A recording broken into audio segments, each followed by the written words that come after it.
you have once again shown that women can not only lead, they must lead if our societies are to move forward. I hope that this meeting comes to a very successful close. Thank you.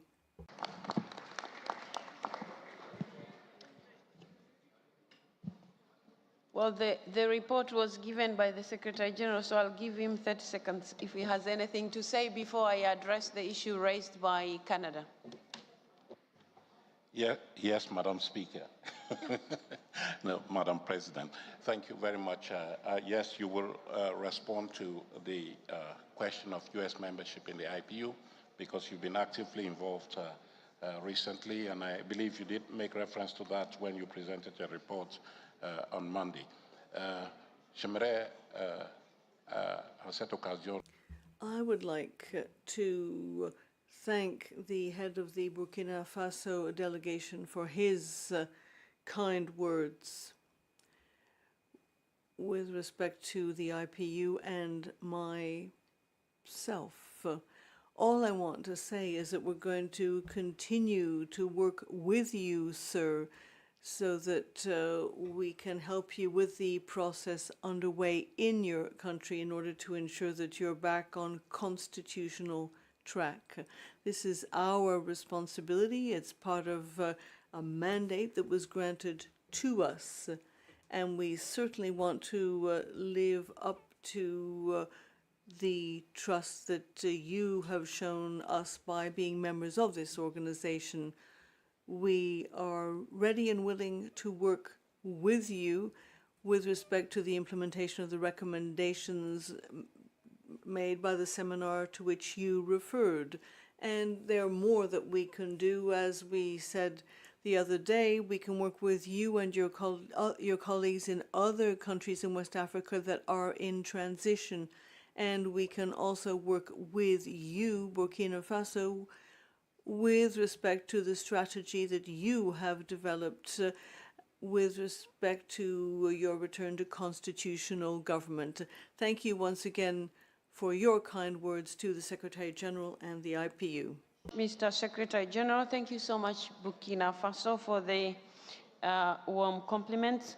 And Canada, you raised the issue of bringing back our colleagues from the United States of America. I would like to report to you briefly that we have been engaging with them at all levels. We have been engaging with members of the Congress at the moment, and we have talked to a number of them, and they have shown a positive response to our plea. But at the same time, the discussions have been very productive in terms of they are also eager and ready to come back. They are waiting for the elections to take place.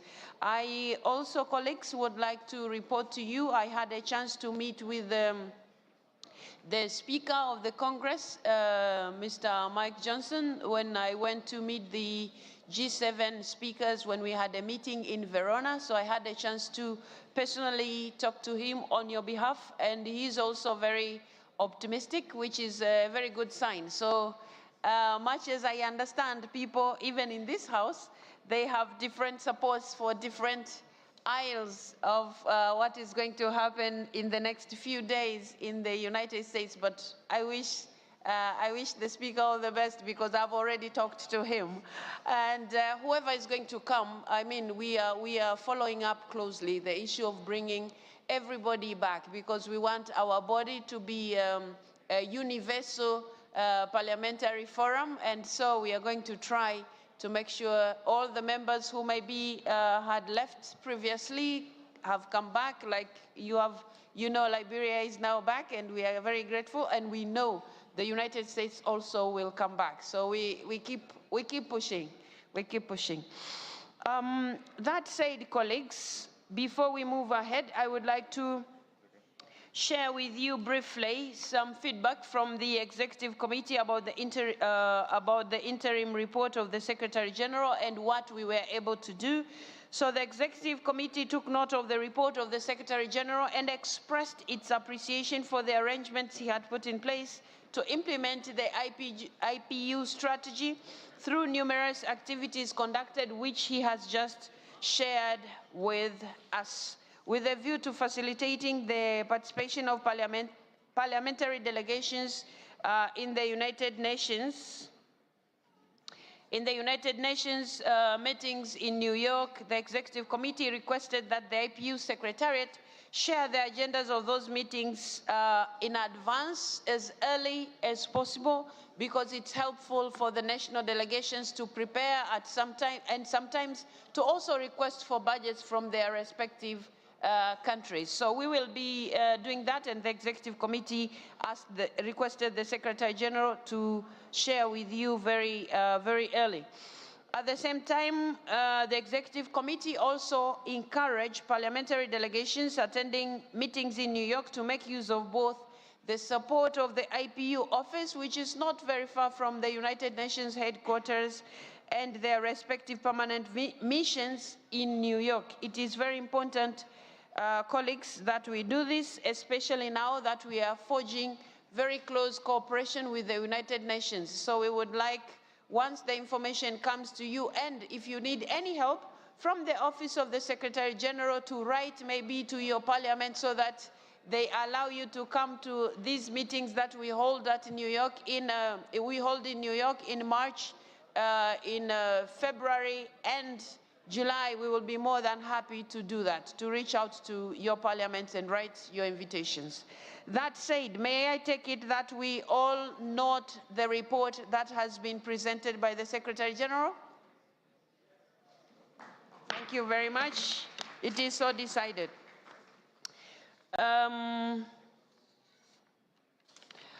Okay, so that said, colleagues, before we go to the 8th agenda, since we have been talking about the activities of the Secretary General and how the IPU have been working on, but we have also made a decision previously that our 150th IPU assembly will take place in Uzbekistan.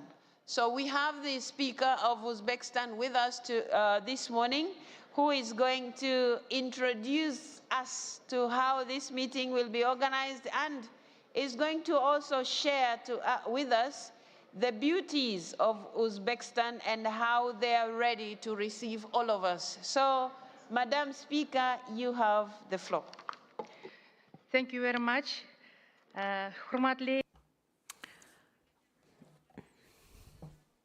Your Excellencies, Madam President, Mr. Secretary General, distinguished heads of delegations, ladies and gentlemen, we're witnessing rapid changes and turbulence in the world politics, which emphasizes the growing role of parliaments in deepening international interaction aimed at ensuring the security and well-being of citizens.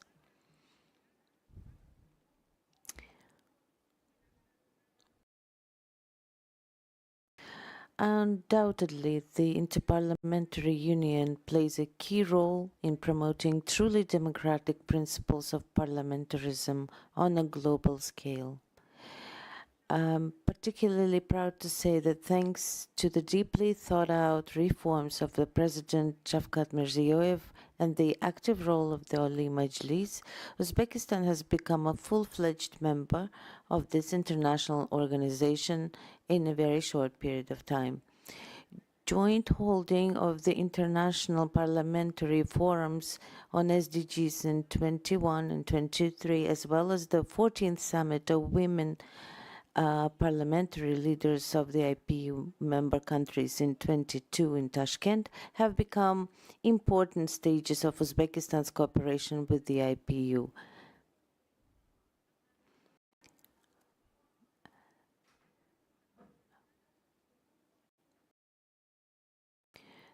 And the Interparliamentary Union is known to hold its assemblies in countries that have demonstrated positive experience of sustainable development and significant progress in democratic reforms and the development of parliamentarism. And that is why we have gratefully accepted made the decision on holding the 150th anniversary session in Uzbekistan. We express our gratitude to the IPU countries for their support of the significant international event, which is taking place for the first time in Central Asia, and which emphasizes the increased role of the region in the system of global security and sustainable development. And I would like to emphasize that the upcoming event is eagerly awaited by the multinational people of the Republic who have warmly supported this decision. In this regard, it is a great honor for me, on behalf of the Parliament of the Republic of Uzbekistan, to invite all of you to the 150th Anniversary Assembly of the Interparliamentary Union in the capital of our country, the city of Tashkent, from April 5th to 9th of next year. Dear friends, Tashkent, the capital of Uzbekistan, with a history of over 2,000 years, is the largest city of Central Asia and the oldest settlement on the Great Silk Road. Today, Tashkent is becoming an important international hub, hosting many important meetings and global events. For the success of the Jubilee Assembly, the President and the government of the Republic are taking all necessary preparatory measures. A rich cultural program will be organized for the forum participants, allowing them to get acquainted with the rich historical and cultural heritage of Uzbekistan.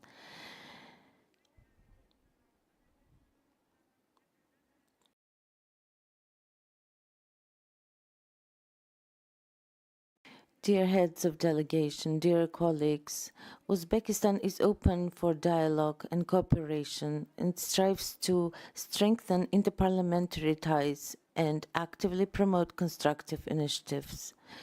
In conclusion, allow me to present to your attention a short video in which we have tried to present our cultural and historical heritage.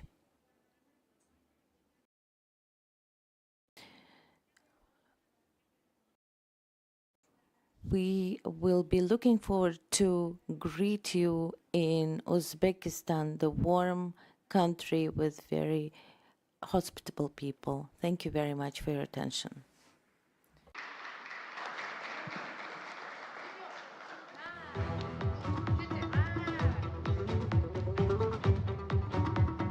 The Republic of Uzbekistan is a rapidly developing ancient land with a population of 37 million. It is located between Amudarya and Sirdarya, and its total area is 448 and 9,000 square kilometers. Situated in the Central Asian region, Uzbekistan borders Kazakhstan, Kyrgyzstan, Tajikistan, Turkmenistan, and Afghanistan. Uzbekistan is a multi-ethnic and multi-confessional country. Today, representatives of more than 130 nationalities and peoples live in harmony in the country. Historical and cultural monuments, customs, ceremonies and holidays, spiritual values, science, ethics, art and religion, material and spiritual wealth in Uzbekistan. Its culture has a long history and is one of the centers of ancient civilizations. Moreover, there are thousands of archaeological, cultural and artistic monuments in its territory. Country has several historical cities. One of them is Tashkent.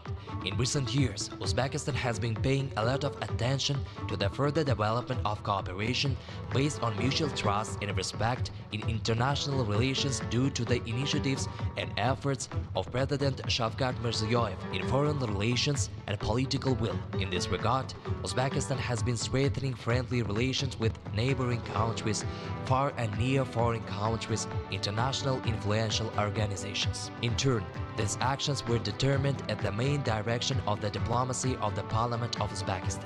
It is known that the Oli Majlis of the Republic of Uzbekistan is the supreme state representative's body and exercises legislative power. The Oli Majlis consists of two chambers, the Legislative Chamber and the Senate. The term of office is 5 years. In recent years, the Parliament of Uzbekistan has been actively participating in the work of international interparliamentary organizations, including the Interparliamentary Union, the CIS Interparliamentary Assembly and the Interparliamentary Assembly of Turkic-speaking countries. Taking into account the best practices of the Parliament of Uzbekistan, the structures are taking the initiative to hold their prestigious events in Uzbekistan. For instance, the Shanghai Cooperation Organization Women's Forum, the 13th Summit of Women Speakers of Parliaments of the Interparliamentary Union member states, the autumn session of the CIS Interparliamentary Assembly, and a number of international conferences, as well as the Asian Women's Forum in collaboration with the UN, and the Global Forum of Interparliamentary Cooperation for the Implementation of Sustainable Development Goals, was held twice in Uzbekistan. It is known that the President of the Republic of Uzbekistan, Shavkat Mirziyoyev, proposed holding the 115th anniversary assembly of the Interparliamentary Union in Uzbekistan. This initiative was fully supported by the world community. As a result, the agreement has been signed in March 2024. The 115th anniversary assembly will be held in Uzbekistan in April 2025. We are pleased to say that the 115th anniversary assembly of the Interparliamentary Union will be held in Uzbekistan assembly, gaining historical importance in the activity of the world parliaments. The decisions adopted with the framework of this prestigious international conference determine the directions of development of this international organization in near and long-term perspective. This important event is being held for the first time in Central Asia, and it shows that the positive experience of the country in terms of parliamentarism and sustainable development is highly appreciated by the international community, in particular the prestigious structure Interparliamentary Union. The 115th anniversary assembly will be held at the International Congress Center in the heart of Tashkent City. We invite you all to participate in the 115th anniversary assembly of the Interparliamentary Union to be held in Uzbekistan.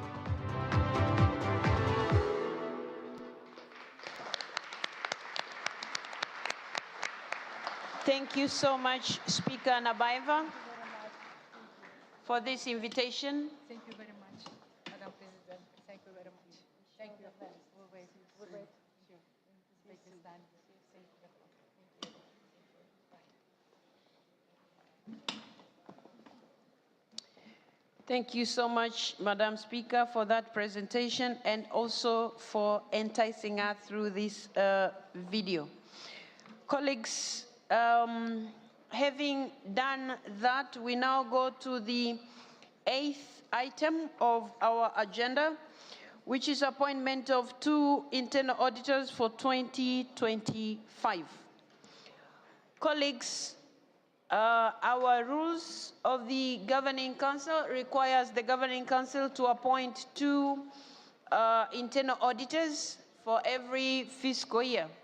And since we need 2 members, we only have 2 applications.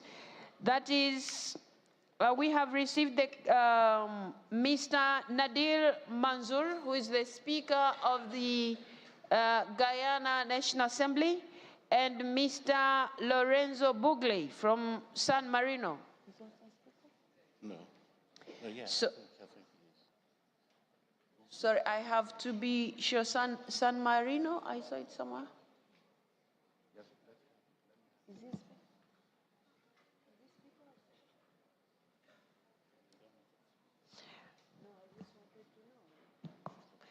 Okay, so we have 2 names of our colleagues.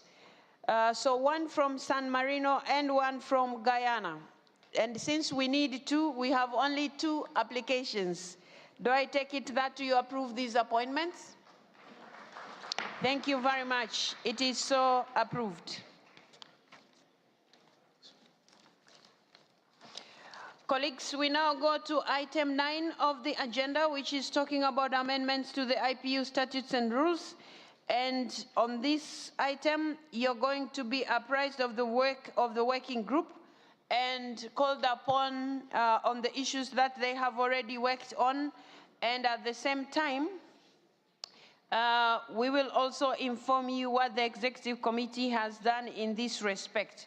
So the document you have in front of you with reference number CL/214/9-P1-Rev contains the final proposed amendments to the rules of the different bodies of the IPU. And we are using the word final not in terms of the list, but in terms of those rules that are being brought to your attention at the moment, including the rules that are referring to the Governing Council that the Executive Committee endorsed that is sitting on the 11th of October.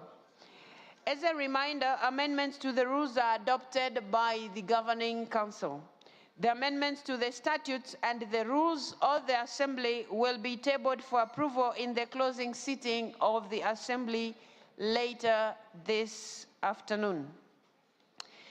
In addition, the Executive Committee has endorsed a proposal from the Working Group to upgrade the existing Advisory Group on Health into a committee that would function along the same lines as the Committee on Human Rights of Parliamentarians or the Committee on the Middle East Questions. This requires the amendment of the standalone rules governing the Advisory Group on Health, bringing them into line with the rules of the committee referred to above.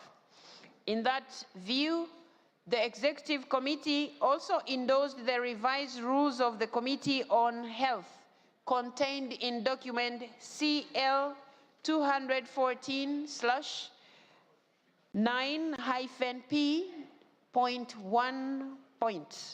Dear colleagues, I wish also to inform you that the Executive Committee had an in-depth discussion on how to include and give more visibility to crisis situation in every region in our different discussions and resolutions.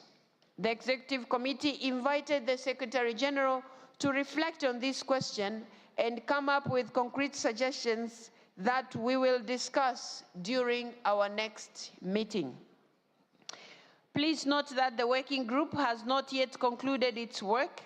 It will study pending proposals on, among others, gender parity, the Vice President of the IPU, and the emergency item when it resumes work later this year. That said, colleagues, since those documents were circulated to you, I want to think that you have already gone through those documents and you have seen what we are proposing to you, much as our working group is still working on other aspects that they had received from your different parliaments. So do I take it that you have gone through what the Executive Committee has gone through and brought to you, and you endorse those amendments?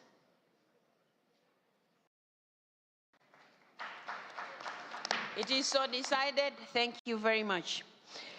So that said, colleagues, what we are going to do is that we will.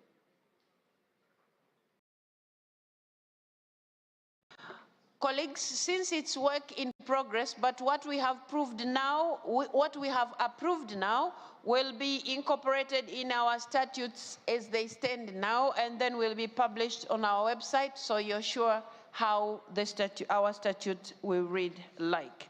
So that said, we will now move to item 10 of our agenda, questions relating to the IPU membership and observer status. And we will be looking at first the situation of certain parliaments, and also we will do the consideration of the situation of members in arrears. Dear colleagues, the Executive Committee examined the situation of certain parliaments and general political development in some countries. It made a number of recommendations on these cases for consideration by the Governing Council. And I wish to invite now the Secretary General to present briefly the overview of these situations, and then the Governing Council will be invited to make a decision. Mr. Secretary General, you have the floor. Thank you. Thank you, Madam President. This exercise is part of the mandate that this organization has to be kept abreast of political developments in the world, and as those developments affect parliaments, you have the responsibility, therefore, to look at this and then also see how you can help address those challenges that are being faced by parliaments, many of which are members of the IPU. So at each session, Governing Council, upon the advice of the Executive Committee, looks at all these situations and makes a determination on each one of them. I had the opportunity of presenting an overview of the situation to the Executive Committee, and today I just want quickly to indicate some of the highlights so that you can take your decisions in full knowledge of the facts. My colleague has put on the screen there a map that shows where there are parliaments that are under the radar screen of, or on the radar screen of the IPU. And those parliaments are in various categories. You have those that are not functioning. You have those that are in a transitional phase. You have others that are functioning in a crisis-fraught environment. And you have those which are there just because we want you to be aware that in the near future there might be a crisis that would affect them severely. And my general conclusion is that unfortunately there has been an increase in the number of non-functioning parliaments and parliaments in transition over the past 4 assemblies, as you can see from that chart that is on the screen. Currently, here we have 8 non-functioning parliaments in the world and 7 transitional parliaments. The next slide there gives you the regional distribution of that, and you will have noted that when I presented my report, I did say that a lot of attention was being paid to West Africa because in Africa, in sub-Saharan Africa, West Africa accounts for a large proportion of parliaments in transitional situations. Then if we go on quickly to parliaments that are not functioning, here we have Afghanistan and Myanmar. You have in the past taken note of developments in these 2 countries where the parliaments stand dissolved on account of the military, as is the case of Myanmar, and the Taliban in the case of Afghanistan, having decided to seize power. You have not recognized these developments, that is the dissolution of power of parliament in Afghanistan and Myanmar. You have decided in previous assemblies to continue to recognize the the parliaments in place at the time as the legitimate interlocutor of the IPU.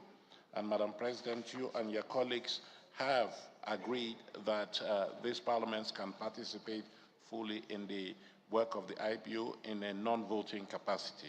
The Executive Committee therefore recommends that this decision continue to apply for as long as the situations in these 2 countries are not normalized. So you have a summary of the decision at the bottom of that slide, Madam President, that you maintain, the IPU Governing Council maintain its position and delegates, allow delegates from those 2 countries to continue to participate in our deliberations. Members, do we accept the proposal that is before us in respect of these 2 countries? You presented one or both? The two, Afghanistan and Myanmar. Afghanistan and Myanmar? Sweden. So where are they sitting? She's over there, she's asked. Okay. Myanmar has requested the floor and Sweden also. Is Myanmar allowed to take the floor? Yes, but they cannot vote. Okay, so two interventions. One is Myanmar, then we'll go to Sweden.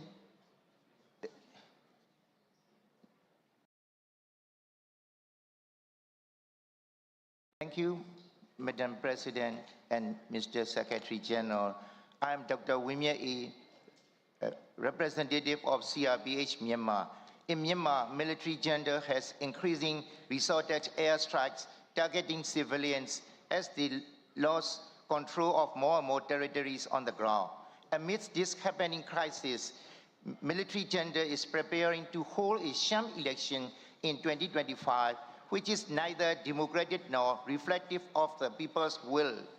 All the revolutionary forces agree that a fair and inclusive election will be possible only when the establishment of new federal democratic constitution. This is the only path to lasting peace and sustainable development. On behalf of Myanmar's elected lawmakers of 2020 election and our own people, I ask the IPU Governing Council to include a decision by not recognizing the military sham election and to uphold its decision to recognize the CRPH as the legitimate representative of Myanmar as usual at the IPU. Thank you very much. Thank you very much. Sweden, can you please request the floor? Can you press your microphone, Sweden? Okay. Yes, please, go ahead. Thank you, Madam President. And I would like to raise the question about Afghanistan.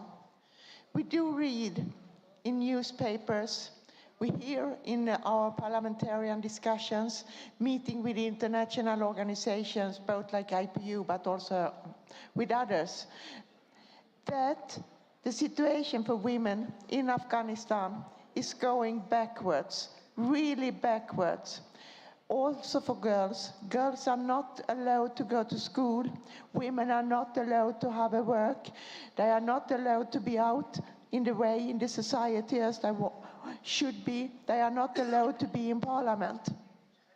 I don't see why we should cooperate with them in any way when women and girls are not allowed, and the country is in a terrible situation. It's not going forward, it's going backwards every day. And I don't see that those who are in the parliament today are elected either. They have come to power by violence. Thank you very much, Madam. I would like to say also, I am worried, really worried about the situation in Afghanistan. I know that it's important with contacts, but I don't see that it's proper to have them here in any position at all. Thank you, Madam. I can explain to her about Briefly, okay, go ahead. Secretary General. Yeah, thank you, Madam President. I think the statement made by the delegate from Myanmar is very much in line with the decision that the Governing Council is requested to take regarding Myanmar. Regarding Afghanistan, I thank the head of the delegation of Sweden, and I want to explain that we are not cooperating with the current Taliban regime in Afghanistan. We are, as you have said, concerned over the plight of women and girls in Afghanistan. And during our conversations with UN officials in New York recently, we have raised this concern with them because we were aware of the fact that talks had begun between the United Nations and the Taliban regime. Those talks had taken place in Qatar, but the situation of women was not part of the agenda of that meeting. So in various contacts that we've had with officials of the UN, we have expressed regret over the situation and expressed the deep hope that this gap can be plugged as soon as possible, that whatever discussions are taking place with the current regime in Kabul should factor in the rights of women and girls. So thank you, Madam President. Yes, thank you, Secretary General, for that clarification, but also just to add on, we are not recognizing anybody in the country. These are the people who are actually outside the country, but they can kind of inform us if they want to take the floor of what is happening there. So we're not really working with those who are there at the moment. So, colleagues, do we maintain the status that we currently have in respect of these two countries? It is so decided. Thank you very much. SG? Thank you, Madam President. Under this category, we have Bangladesh. Unfortunately, we have to report further bad news, and that is Parliament in Bangladesh stands dissolved as a result of the events that took place in August 2024, when the administration of Prime Minister Sheikh Hasina was overthrown following protests in the country. They currently have an interim government presided over by Nobel Peace Laureate Mohamed Yunus. The parliament, as I say, stands dissolved.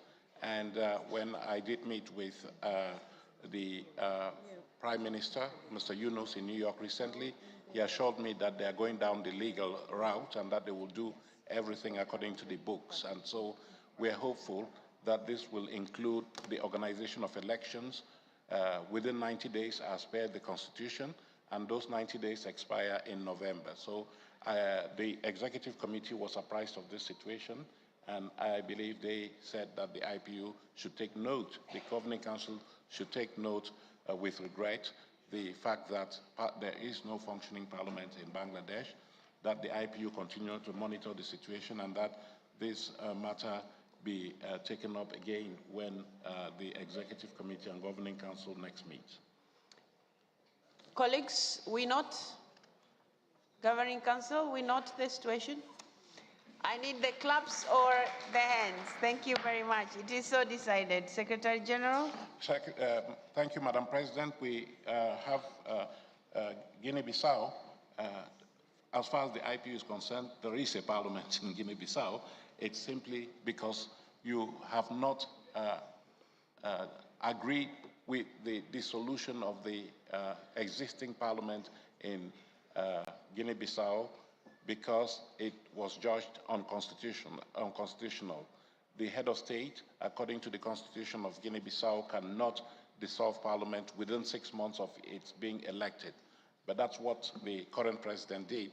As a result, this was a result of a standoff between parliament and himself, more specifically between the Speaker of that parliament and himself. So he proceeded to dissolve parliament, and you have continued to recognize the parliament that is there as the official interlocutor of the IPU, and it is in that capacity that they are here. There is a delegation from Guinea-Bissau participating in the proceedings, and we will continue to monitor the situation. I think the decision or the recommendation from the Executive Committee is that we regret the situation in Guinea-Bissau where the President has blocked access to Parliament for parliamentarians, and that we urge the authorities in that country to organize elections as stipulated in the Constitution so that we can have a normalization of the situation there. Colleagues, we note the decision, or rather we approve? Approve. Do we approve the decision that was taken by the Executive Committee? Thank you very much. It is so decided. Haiti, Madam President, there's no functioning parliament in Haiti. This is because the mandate of the previous parliament has lapsed and no elections have taken place in Haiti because of the prevailing political instability. And the Executive Committee did take note of this worrying situation and did really express concern and suggested that every effort be made to organize elections as soon as possible so that we can have a fully fledged parliament in place that can resume its membership within the IPU, because that parliament is currently, its membership rights are currently suspended in the IPU. So the Executive Committee recommends that those rights continue to be suspended until such time as elections have taken place. Colleagues, do we approve? It is so decided. Secretary General. Kuwait, the Parliament of Kuwait stands dissolved by the Emir, who has proceeded to assume legislative powers. And According to the Constitution, the Parliament can be suspended for a maximum of 4 years. So presumably, the Emir has up until May 2028 to organize elections for a new assembly. However, I think that consultations ongoing, and we hope that it will not be the case that the transitional period lasts for 4 years.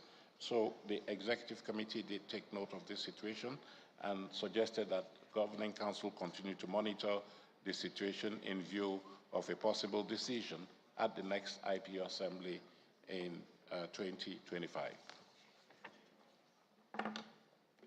Colleagues, we not?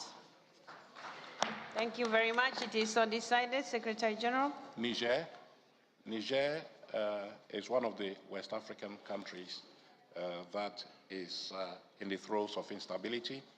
There was a coup in Niger, I think it was last year, 2023, and since then, there has been no functioning parliament. However, when you have discussed this situation in the past, you have taken note of the information that the Secretary General has provided on his contacts with the new authorities of Niger, who at the level of the Prime Minister have promised that election, or rather a transitional parliament will be in place. Recently, we did meet with the Minister of Foreign Affairs and the delegation of Niger in New York, and they confirmed to us that the process for establishing a transitional legislative assembly, the process is well advanced, and they hope that in the coming days or weeks that institution will be established.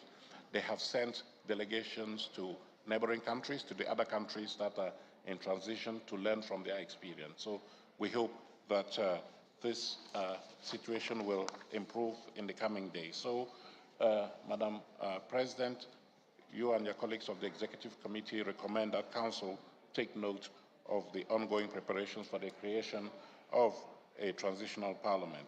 We'll keep monitoring the situation and report in the next session of the Council. Thank you. Colleagues, we approve. It is so decided. Secretary General.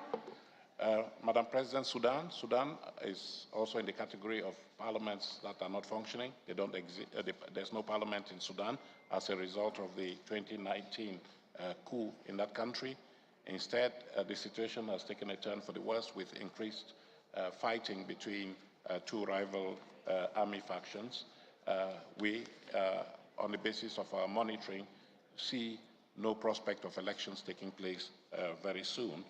And so the considered recommendation of the Executive Committee is that you maintain the suspension of Sudan in the IPU, that the IPU continues to monitor the situation and come back accordingly. We approve the suspension, colleagues. It is so decided. Secretary General. Thank you, Madam President. I would move on to the second category of parliaments, transitional parliaments, and there I would like to invite you to consider them collectively: Burkina Faso, Chad, Gabon, Guinea, Mali. Yes, Mali. All of these countries are undergoing transition, and we did review the specific situation of each one of them. Of course, as we said earlier, they have specific challenges, but they also have collective challenges, and that is how we are approaching the matter. They're in different stages of their transition, and the Executive Committee, when they considered this took note of the developments that have taken place in each of these transitional parliaments. They took note of the support that the IPU is providing to many of them: Gabon, Burkina Faso, you just heard Burkina Faso, Mali, Chad, and Chad just won the Crema Passi Award. So we are continuing to monitor the situation, and Madam President, you and your colleagues decided that the IPU continue to monitor the situation, continue to apply friendly pressure on these countries to speed up the transition process in the country, so that in the very near future, you'll have the pleasure of welcoming full-fledged legislative bodies from these countries. Colleagues, we approve. Thank you. It is so decided. Secretary General. We have South Sudan, Madam President. South Sudan, elections were supposed to take place later this year. We have recently been informed that those elections have been postponed for another period of 2 years for a variety of reasons, including the fact that the preparations for the elections had not been concluded, and apparently the authorities of the transitional administration in South Sudan are keen to be inclusive in the process, and in this case, they want to give time for consultations between the various political actors in the country. So your committee, the executive committee, did take note of this extension, but it also decided to recommend to Council to urge the authorities to prosecute efforts for a swift return to constitutional rule, including through the organization of the elections that are foreseen. Colleagues, we not? But what? Iran, okay. Hold on.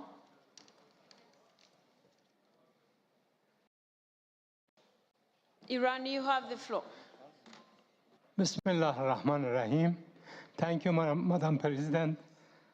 According to the report of Distinguished Secretary General on Sudan and Southern Sudan, he informed us the circumstances and situation are same. No election in Southern Sudan also. If you have some more explanation, we will hear, but the South Sudan are present here, their delegation are here.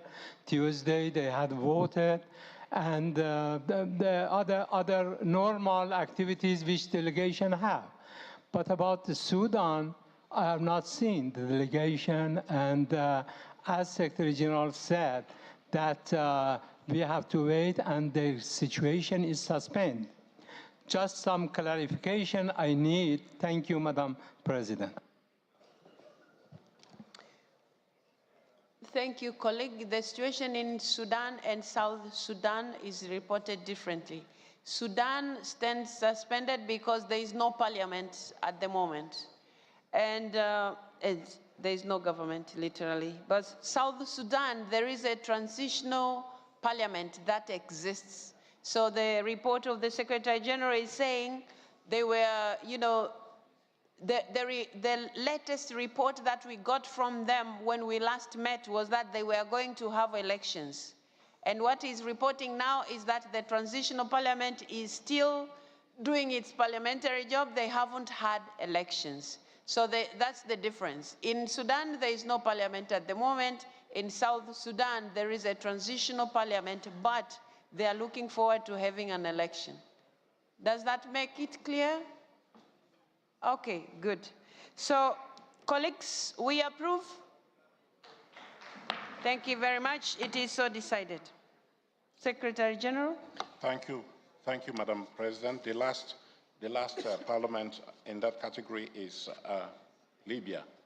Libya is a country that has a transitional parliament that has been in place for the past 10 years, the House of Representatives. It has been functioning in Tobruk, and currently we understand it's functioning in Benghazi. That is the interlocutor that you recognize as the representative of Libya in the IPU. But when that parliament was put in place, it was supposed to make preparations for full-fledged elections for a permanent parliament. Those elections have not taken place because of a number of reasons. You know, Libya continues to be in the throes of crisis, including military. It's undergoing civil war. And so, although there have been some positive developments, it has not been possible to organize any elections in Libya.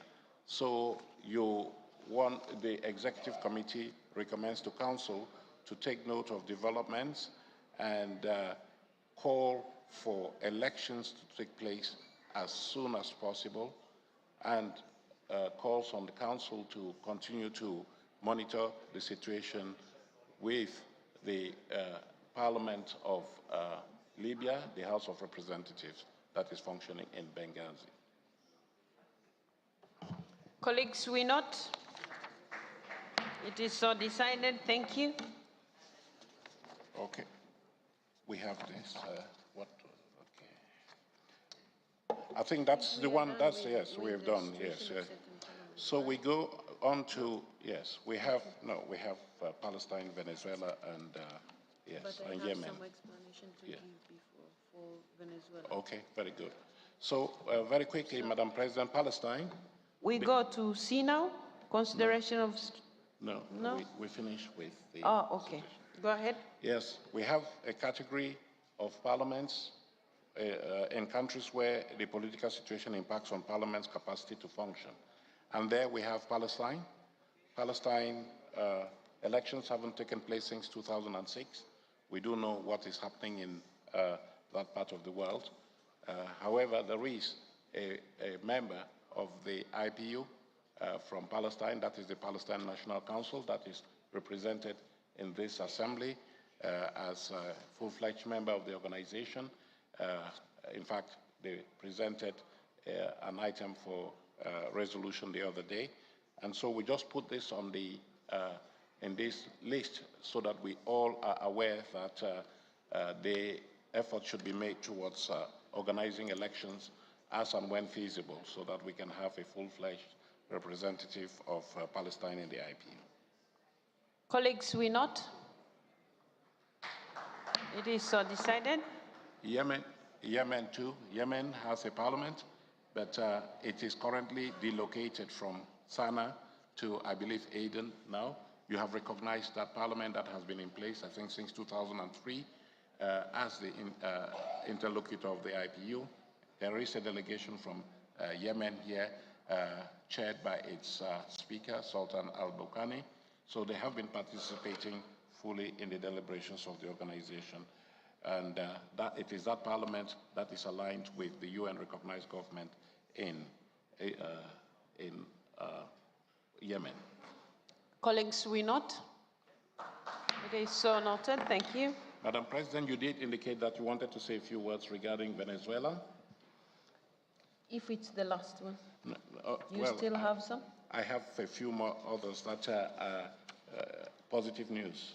Let me take those. Yeah, you can. Then you can come back to Venezuela.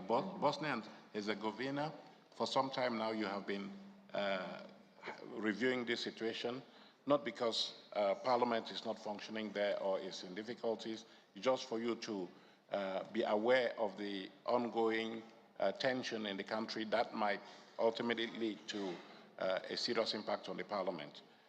We do understand that, those tensions have now been eased and that things are returning to normal, and that is why the Executive Committee has seen fit to recommend to Governing Council that we take Bosnia and Herzegovina off the list of those countries that we are monitoring. Colleagues, we agree to take Bosnia and Herzegovina out of the list. Thank you very much. It is so decided. Same thing with Peru, Madam President. The political situation, the crisis in Peru seems to be easing and things are normalizing, and we also suggest, the Executive Committee suggests to remove Peru from the list of countries being monitored.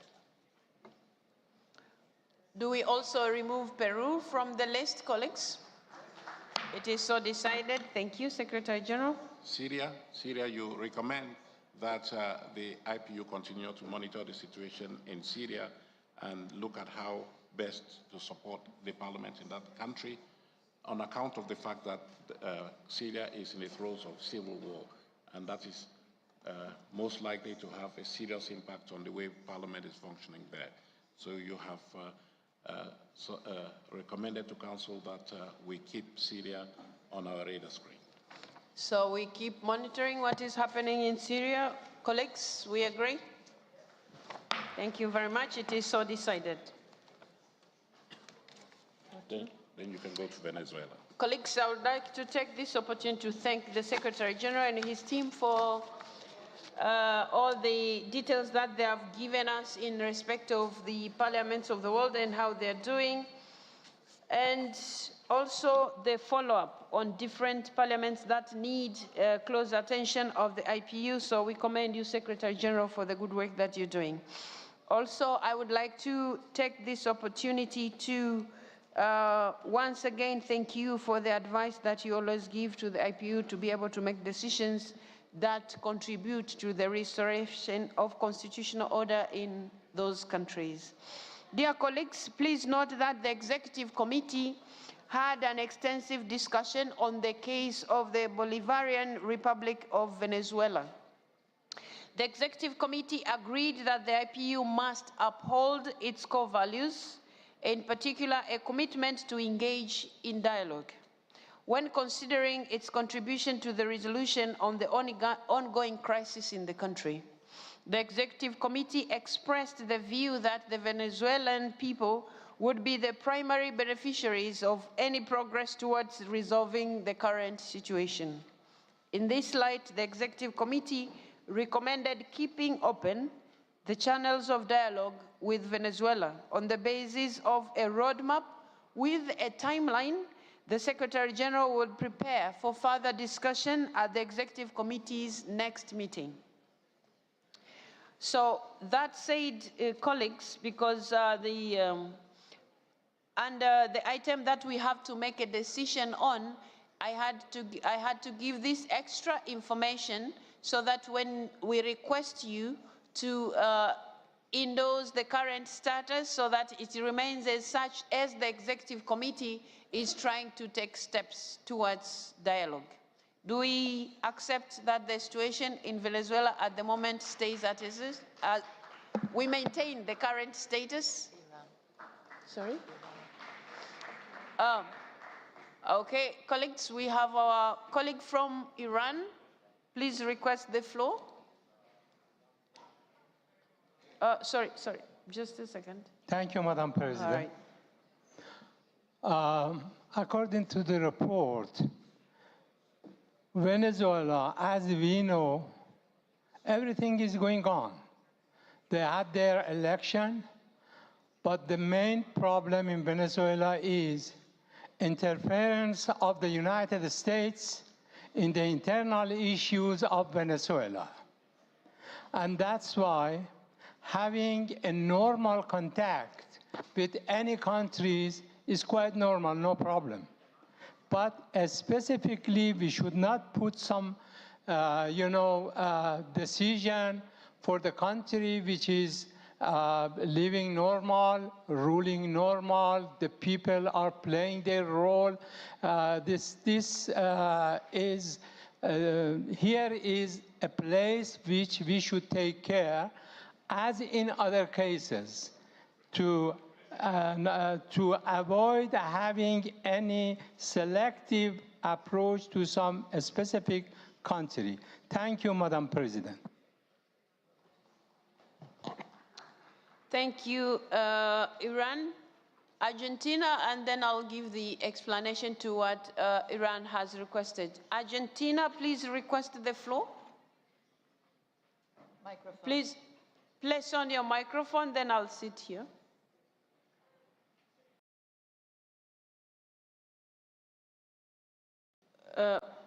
Try to press again. Try on your neighbor's seat, maybe.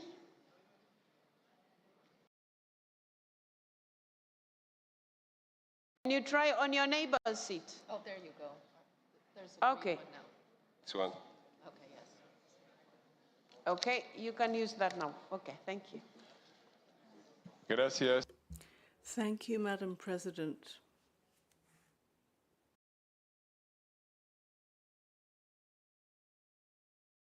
I don't know what the previous speaker meant by normal. 20 years ago, Venezuela was the richest country in South America, and now it's the poorest. That doesn't seem normal to me. There are 7 million Venezuelans who have emigrated. They've left the country in the last 5 years. This is the fastest immigration in the whole history of Latin America. That doesn't seem normal to me. 200,000 people have come to my country, to Argentina, and they got the right to write in the recent elections. That doesn't seem normal to me either. The Venezuelan opposition has shown that its candidate won the elections overwhelmingly. The government, despite what was said by the European Union, the United States, the countries of Latin America, the countries of the whole world, was not being able to show any electoral records showing that the dictator Maduro had won the election, whereas the opposition had the evidence. The members of the opposition are constantly being stopped and held up by the powers in place, and that doesn't seem normal to me. And the members of the opposition are effectively being ill-treated. I don't think that this is the normal course of history. I don't think that either a dictatorship or rigged elections are normal. I wouldn't like us just to carry on as we were before. I think that this body should demand that Mr. Maduro's dictatorial regime show us the electoral records and recognize that the opposition won the elections. With respect to outside interference in Venezuela, I would agree with the previous speaker. The country is being led by Russia when it comes to military affairs, and Cuba is involved in political affairs. That is the kind of interference that is happening. I don't know of any other, but there is a massive presence of Cubans and Russians in Venezuela, and that we know very well. Thank you very much, Madam President.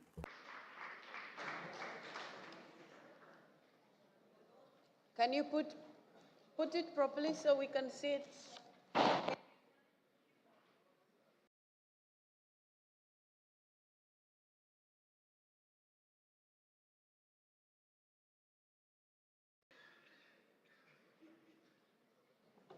Okay, colleagues, Cuba has been mentioned by Argentina, and it's only fair to give them a chance to respond. Cuba, you have the floor. Okay, sorry. Muchas gracias, señora presidenta. Thank you, Madam President. As you've heard, just a few minutes ago, we heard comments that were really out of context, comments that were made by the representative of Argentina. We hear regularly in the news about what is going on in Argentina, and that there are regular protests and problems with respect to providing education. We find it unacceptable that there be references to Cuba when it comes to the Bolivarian Republic of Venezuela. And we are referring to a situation that the Iranian representative called normal. We know what foreign embargo there is with respect to Venezuela because we have our own experience of that. So we would reiterate that the original proposal, we do not think that the Venezuelan parliament should be considered to be in crisis. We support what is underway currently in the Bolivarian Republic of Venezuela. Thank you. Well, colleagues, no. Who is raising a point of order? Iran. It should be a point of order and not a comment on what has been said, because otherwise you have had a chance already to address us on this matter. It should be a point of order. Iran, you have the floor. The name of Iran was mentioned by my colleagues. That's why I would like to have the right of reply. No, well, hold on, Iran, hold on. Your name was mentioned Yes, in the sense point of that order. you started the idea that is being discussed. That's the only context you were mentioned. You were not mentioned in terms of the way like Cuba has been mentioned, or even there's another country that has been mentioned. Russia. So there is a difference. So that's not a point of order. I'm sorry, Iran. So colleagues, I will give a brief explanation and then we will be able to move. I am optimistic. Sweden. Sweden, you have, Sweden, please request the, yeah, okay. Just a second. So, Yes, please, you have the floor. Thank you, Madam President. I have a question I would like to raise about Venezuela, and it's if there is a way to ascertain that the election in Venezuela were held in conformity with its constitution. I would appreciate to have a comment on that. Thank you, Madam President.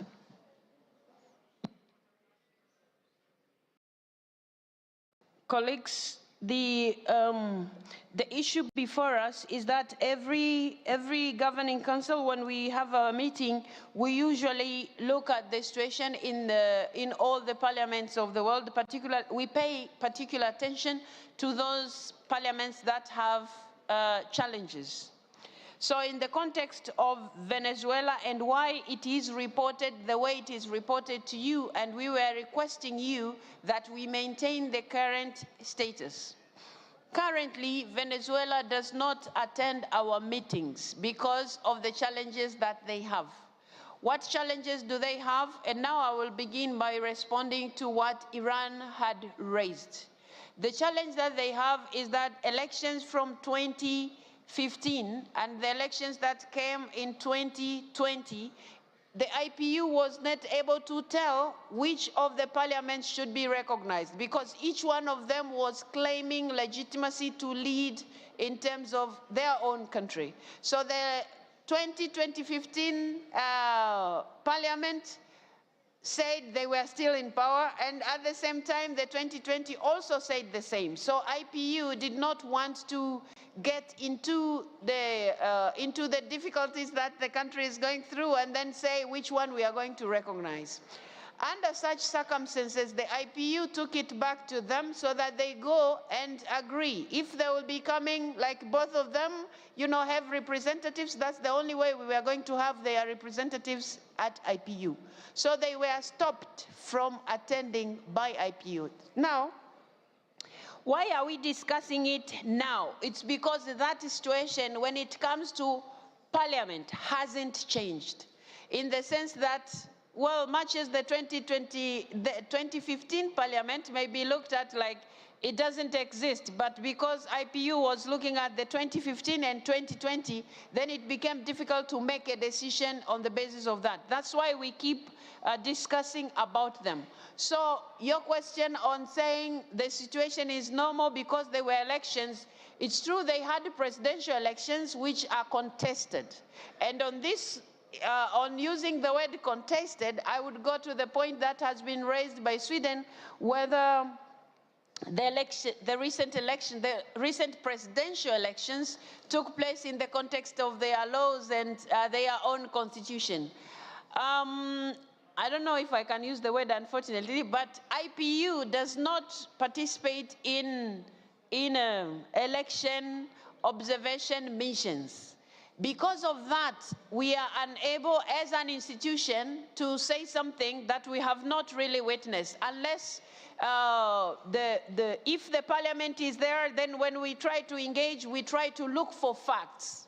Now, at the moment, it's not easy for the body of IPU to say, to give like a comment which will be useful in the context of the question that you have asked. But of course, that doesn't mean that IPU, or maybe us as leaders, we haven't seen what has been happening, or in the news what has been reported, or having read the reports also of those observer missions which were there. We have read them, but as an institution, because we don't participate in observer missions for elections, then it becomes very difficult for us to stand on this. So now, on the issue that was raised by Argentina, I think those issues we have been discussing them, and it's in that context that I gave this brief before we came to, before advising the Governing Council to take a decision on what our Executive Committee has come up with. So right now, I'm going to present to you, Governing Council, so that we take a decision that the Governing Council is proposing to you that we maintain the current status. At the same time, the Executive Committee is reporting to you to say we have been looking into this matter and we have agreed that we shall engage dialogue, but we have, as Executive Committee, directed the Secretary General to come up with a roadmap how we are going to go into this, so that we try to go, maybe to use the word that was used by Iran, so that we try to use dialogue and normalize the situation in Venezuela, while the people will be represented democratically by the people who they would have elected. So it's in that context, colleagues, I'm going to request you, do you agree with the proposition that we maintain the current status? It is so decided. Thank you very much. That said, we are now going to item C of the we are going to item C, sub-item C of item 10. Secretary General, you have the floor.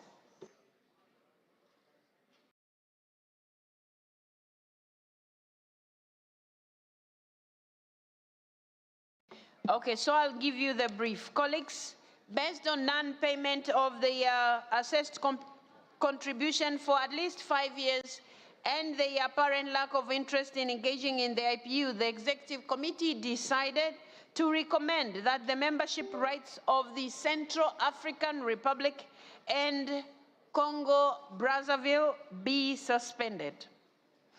They would henceforth be listed as non-participating members of the IPU alongside Haiti, Honduras, and Papua New Guinea, until such time as they wish to re-engage in our work. The Executive Committee is requesting that, colleagues, we endorse this decision of suspending these members. But when we say we are suspending, it doesn't mean we are not engaging with them. We will keep engaging them, because our goal is to have universal representation here at IPU. So we really wouldn't want anybody to get out of it, but for all of us to go together. But under this, in this context, it's not easy for us to make any other recommendation to you, the governing board, because of what has been happening. So, colleagues, do we approve the suspension of these members? It is so decided. Thank you very much. Also, colleagues, the Executive Committee reinforced the importance of engaging closely with small island developing states, SEEDs, which are facing the challenges of climate change and financial difficulties. We agreed to explore all possible avenues and to encourage and facilitate their participation in the work of the IPU, and to help make their voices better heard in our deliberations. Colleagues, we agree on this stance on SEEDs countries? It is so decided. Thank you very much. We now go to item 11 of our agenda, which is talking about the 6th World Conference of Speakers of Parliament. The Executive Committee, dear colleagues, took note of the report of the first meeting of the Preparatory Committee for the 6th World Conference of Speakers of Parliament. The second meeting of the Preparatory Committee will take place this Friday on 18th October here in Geneva. The Executive Committee expressed its satisfaction with the arrangements the Preparatory Committee is putting in place for a successful 6th World Conference of Speakers of Parliament, which will take place from 29th to 31st of July in 2025, here in Geneva. This will be preceded by the Summit of Women Speakers of Parliament in the Swiss capital, Bern. This will be held on 28th. So, colleagues, this is a brief report, but we shall also be reporting back to you on this second meeting of the preparatory committee during our next meeting in April 2025. But that said, I would request the delegations that are not led by speakers to take note of these dates so that when they go back and report to their respective parliaments, they can inform their speakers of this very important conference, which comes once every 5 years. So it's very important for all the speakers to prepare, to pin down, to diarize these dates, 29th to 31st of July 2025. At the same time, if you have a female speaker in your parliament who is not here, please go inform them about the meeting that will take place before the Global Conference of Speakers. It will be on 28th in Bern. So please take note of these dates and inform your respective speakers, but also speakers who are here, please take note of this. Do I take it, members, that we take note of this update on the preparatory committee? Thank you very much. It is so decided. So now we go to item 12 of our items of the agenda, which is talking about IPU priority themes. Dear colleagues, during our 213th session, we had a midterm report of the implementation of our 2024 priority theme, peace and security. Today, we will receive a further overview of the implementation of this theme. I will give the floor now to the Secretary General so that he shares with us some highlights, and he will also brief us on the intended priority theme for 2025. Mr. Secretary General, you have the floor. Madam President, thank you very much. Very quickly, I think that my report, my interim report, did refer extensively to the work that we have done in implementation of the priority theme for 2024, which was on peace and security. I did mention the ongoing parliamentary diplomacy initiatives within the Middle East Committee, the group of facilitators for Cyprus, the initiatives that we have made regarding normalizing relations between Armenia and Azerbaijan. All of that is going on, and we have in recent months also focused a lot on the issue of common and human security, which has led us not only to have discussions, panel discussions and webinars on the issue to shed light on this phenomenon, but we have gone ahead and produced a handbook that was launched here in this room yesterday on human and common security in a bid to allow parliamentarians to understand better what it is that these concepts embody. So, Madam President, that is what I have to say regarding the priority theme for 2024. But let me then, as you have asked me, say a few words about 2025. Again, as you agreed when you adopted the strategy, you did say that you wanted each year for the IPU to focus on a priority theme contained within that strategy. And that's why you've had climate change in the past, you've had this year peace and security, and next year it has been proposed that you focus on gender equality.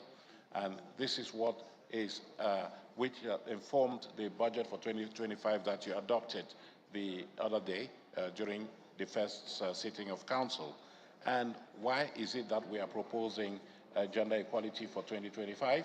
It is because next year there are a number of milestones that are going to be celebrated and marked, and this includes the 30th anniversary of the Beijing Declaration and Platform of Action on Gender Equality. It also is the 25th anniversary of the UN Resolution on Women, Peace and Security. But most importantly, it is the 40th anniversary of the women's movement in the IPU, or the 40th anniversary of the Forum of Women Parliamentarians in the IPU. So it was deemed only appropriate for us to focus on this theme of gender equality, to allow you as the global parliamentary community to review progress and challenges, because there are challenges. There is a lot of pushback. I did mention the issue of violence against women in politics. That is very prevalent now. And so we thought it would be appropriate for the organization to focus on gender equality next year, to allow you to rededicate and recommit to the noble endeavor of promoting equal rights for women, protecting the rights of women, and looking at the plight of some vulnerable communities, including women. So, Madam President, we have suggested that you and your colleagues then focus on this theme in 2025 as our own contribution to the global discourse on gender equality. Thank you. Thank you so much, Mr. Secretary General. I don't see any country wanting to take the floor. So, members, do I take it that we wish to note and approve the priority theme for 2025? The hands you have already clapped. It is so decided. Thank you very much. So now we go to agenda item number 13, the IPU Charter on the Ethics of Science and Technology. Dear colleagues, the Executive Committee was apprised of this draft of the Charter on the Ethics of Science and Technology. This is the outcome of a 3-year effort initiated by the Working Group on Science and Technology. It was informed by the views of the experts as well as those of the IPU membership. After in-depth considerations of its potential to help parliaments wrestle with the ethical challenges and dilemmas that come with scientific and technological innovation, including the ever-topical artificial intelligence, the Executive Committee endorsed this draft and recommended it for approval by the Governing Council. Before we move ahead, I would like to give the floor to the Chair of the Working Group on Science and Technology, who will say a few words, and he's already standing there. Mr. Dennis Naughton, you have the floor. Thank you, Madam President. On behalf of the members of the Interparliamentary Union Working Group on Science and Technology, I'm pleased to present the IPU Charter on the Ethics of Science and Technology for adoption by the Governing Council, an initiative that aligns seamlessly with the Assembly theme. The Charter is as a result of our Working Group's efforts to create a framework guiding ethical considerations in the rapid advancement of science and technology. As parliamentarians, we must ensure that progress in science and technology is grounded in ethical governance and benefits humanity and the environment. Today, science and technology offer unprecedented opportunities for peace, sustainability and development. However, if unchecked, these advancements could deepen conflicts, fuel inequality and present serious ethical dilemmas. This is where the IPU Charter on the Ethics of Science and Technology becomes not just relevant, but essential. The Charter provides a framework of principles to ensure that the application of science and technology is aligned with core universal human values: justice, dignity and peace. It should serve as our ethical compass, guiding us in how to responsibly leverage innovation to benefit society while limiting unintended harm and protecting our environment. While the Charter offers a vision of ethical governance, it is up to each one of us in turn to turn that vision into tangible actions through laws, regulations and policies that safeguard human rights, promote equity and foster peace. The vision of the ethical governance is outlined in the following key principles. 1. Duty, responsibility and rational decision-making. 2, rule of law. 3, preservation of research freedom and independence. 4, transparency and accountability. 5, data and privacy. 6, risk assessment and management. 7, continuous learning and adaptation. 8, preservation of peace and harmony. 9, international cooperation. 10, sustainability and environmental stewardship. And 11, social justice and equity. Importantly, these ethical principles are supported by guidelines for legislators and policymakers, helping them to create national policies and laws that incorporate these considerations into governance frameworks. By promoting global dialogue on ethical challenges in science and technology, the Charter can facilitate international cooperation, foster innovation and enhance public trust. It should also help parliamentarians use science to advance peace and development by including women, youth and vulnerable groups. Additionally, it aims to bridge the digital, scientific and technological divide between the global north and south, ensuring equitable participation and access to innovation and strengthening accountability. I would like to take this opportunity to express my gratitude to the IPU member parliaments, especially the parliaments of Canada, Nicaragua, the Russian Federation and Switzerland, as well as the IPU relevant partners and experts who shared with us their insights and suggestions on the Charter, which helped enrich and enhance it, making it far more comprehensive and inclusive. I would, of course, like to thank the members of the working group whose expertise and dedication have made this Charter a reality, and to the IPU Secretariat for their invaluable support throughout the process. We look forward to the adoption of this Charter by the Governing Council as a significant step in our journey towards ethical stewardship of scientific and technological advancements. Thank you, Madam President. Thank you so much, Mr. Naughton, for that report. And now you have done a great job. So, colleagues, you still have to say something? No. No? Thank you. So, a round of applause, please, for our chair of this committee for the good work that they have done. Thank you very much. So, colleagues, do you agree and approve the recommendation of the Executive Committee that we endorse and approve the IPU Charter on Ethics of Science and Technology? It is so decided. So now IPU has a Charter on the Ethics of Science and Technology. Thank you, Mr. Naughton, and your entire committee. So it is so adopted. Now, colleagues, we go to agenda item number 14 on the future interparliamentary meetings. Dear colleagues, under agenda 14, the Governing Council is invited to review and approve the list of interparliamentary meetings currently scheduled for 2024, the remaining part, but also for 2025 and beyond. I would now like to take this opportunity to let the Secretary General take us through that. Mr. Secretary General, you have the floor. Thank you very much, Madam President. Very quickly, you have a document that has been circulated to you, which is the schedule of future meetings, interparliamentary meetings.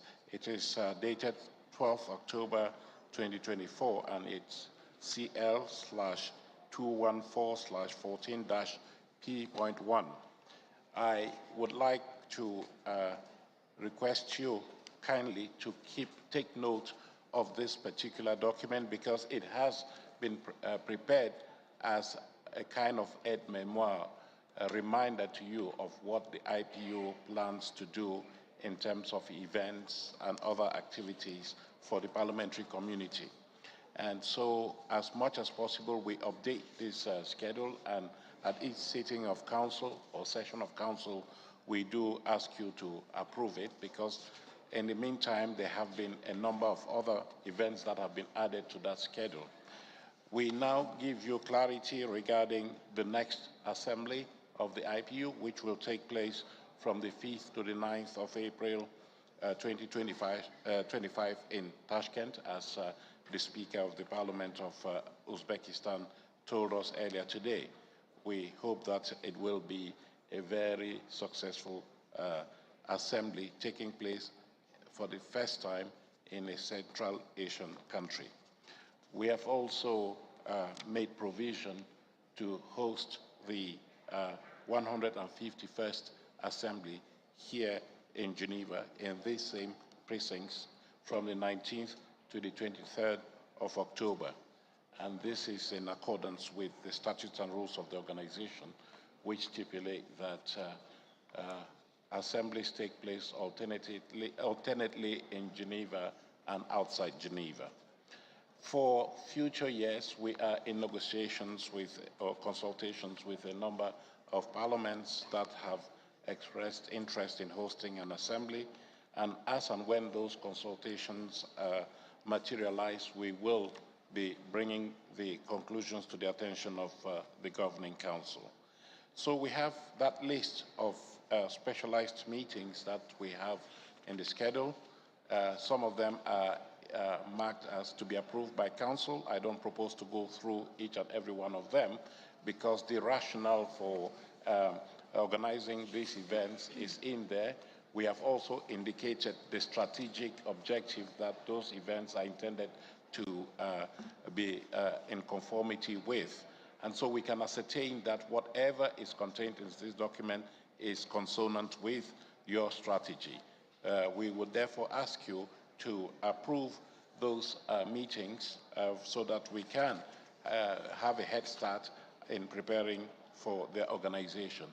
I also want to specify, Madam President, members of Council, that we do not include in this list any events or meetings for which we do not have budgetary appropriations, whether they come from the core budget of the organization or from extra budgetary sources.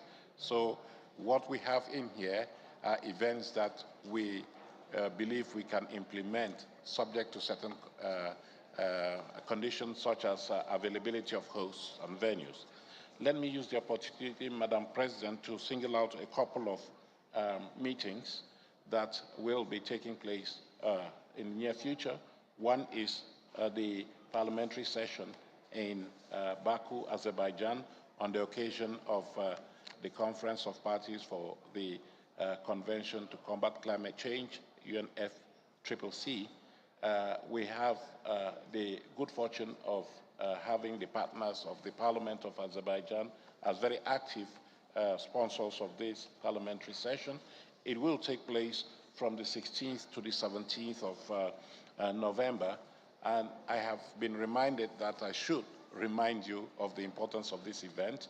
We hope that the parliamentary community will be massively represented at this very important forum, especially so, as Madam President, you will certainly in your comments be mentioning that this meeting is taking place closer and closer to the venue of the actual negotiations of the Conference of Parties. So I wanted to point that out. Secondly, since we prepared this document, we have received confirmation from the United Nations Office of the President of the General Assembly regarding dates that they believe we can block for the annual parliamentary hearing that will take place in 2025.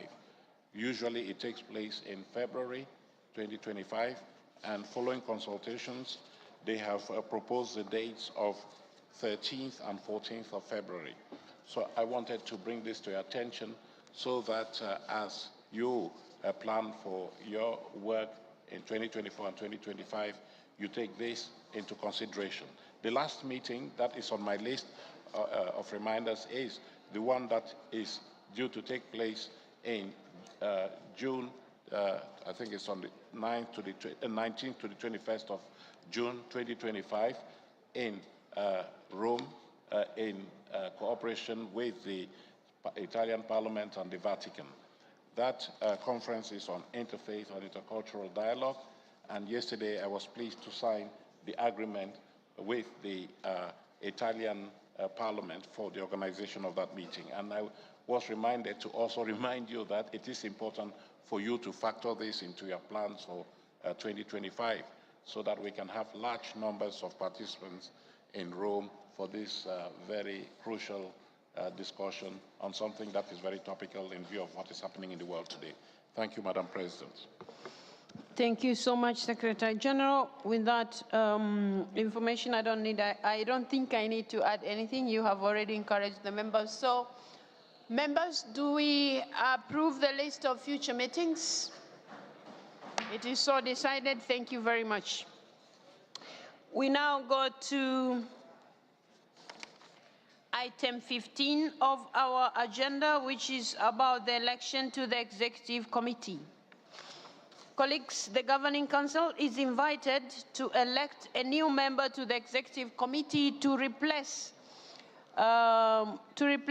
Ms. Beatriz Agimon of Uruguay, whose term is coming to an end at the current session of the Governing Council. She's not here with us because they have elections in her country, and we wish her all the best. But colleagues, she did a very good job. That's why I would have wished to say more. But we very much appreciate, and the Executive Committee recognizes her as one of the very active members and somebody who has really dedicated all her life and energy into the work of the IPU. She made a great contribution, and we pay tribute to her. We all appreciate, and I believe you also, colleagues who have had a chance to talk to her, meet her, and see her in different capacities, you would also appreciate how dedicated she was. So the Executive Committee is very appreciative of her good work. At the same time, now I would like to take this opportunity to inform you, colleagues, that we have received from GRULAC the candidature of Ms. Maria del Carmen Alva Prieto of Peru for a full mandate running from October 2024 to October 2028. This candidature with the accompanying letter and CV was shared with the full membership, so all of you colleagues have that. And now that we have only one candidate for this vacant seat, I take it that the Governing Council wishes to approve Ms. Alva Prieto of Peru as the new member of Executive Committee of the IPU. Thank you very much. It is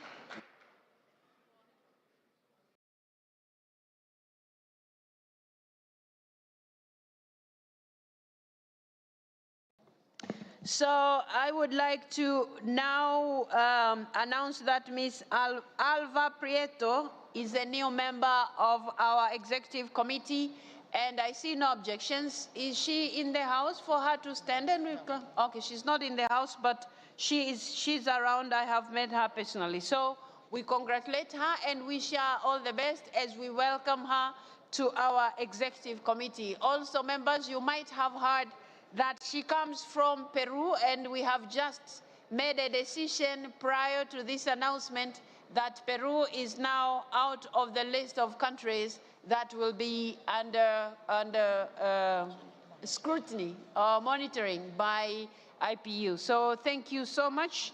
And that said, we will now go to item 16 of our agenda, which is the Crema Passi Prize. And on this one, colleagues, we are suggesting to you as the ExCom a few things, and those things are all related to the amendments.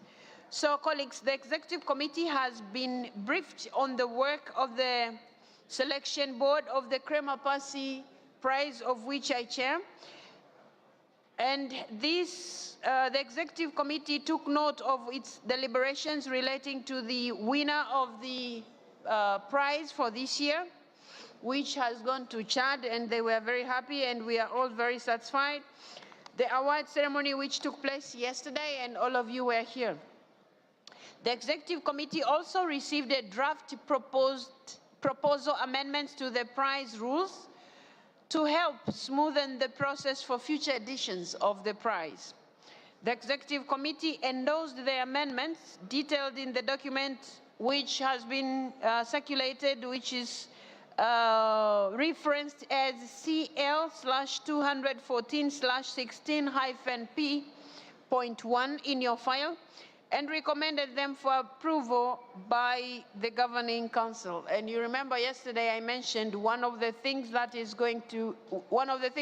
included in the rules is that the geopolitical groups will now be bringing 2 nominations, 1 woman, 1 man. So, colleagues, do I take it that we approve the amendment to the Krema-Pasi rules? Thank you so much. It is so decided.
Colleagues, bear with us for 1 minute. We are trying to cross-check something, and then we will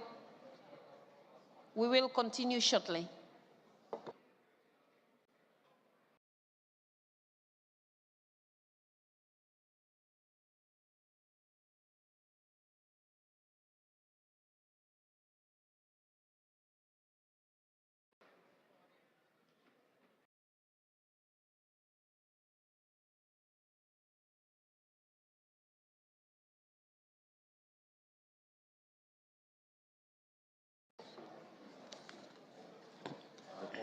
Reports of the activities of committees. Colleagues, we are done with item 16 of our agenda. We were supposed to be going to the item 17 of our agenda, which is the IPU task force on the special resolution on the peaceful resolution of the war in Ukraine. But we are going to take this last after our other agendas, after our other items. So we go to item 18, activities of committees and other bodies. And on this one, dear colleagues, we are going to hear the reports of different committees. And we will begin with the committee on the human rights of parliamentarians. Human rights of parliamentarians, and this is led by... She's not around? You see? Where is she? Huh? Bathroom? Okay, She's coming. let's see. Oh, she's What do there. you mean she's not around? No. Okay, the chair of the Committee on the Human Rights of Parliamentarians is coming, but at the same time we are going to have a report from the Forum of Women Parliamentarians. We will also listen from the Forum of Young Parliamentarians and the Committee on Middle East Questions. So those ones who are going to follow, please come take seats in front so that we don't take much time to wait as you come down, and then the other committees will follow. So,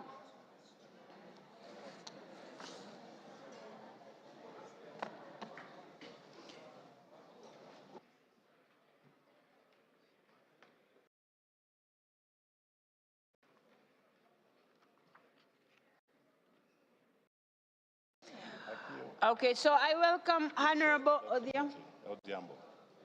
I welcome Honorable Odhiambo to come and present the report on behalf of her committee. Madam President of the committee, you have the floor. Madam President, dear parliamentary colleagues, I have the honor to present to you the report of the Committee on the Human Rights of Parliamentarians on the session we held in Geneva. As usual, I will present the cases in alphabetical order, starting with Bangladesh. Dear colleagues, our committee has received extremely worrying information on the situation of Mr. Saber Chowdhury, honorary president of the IPU.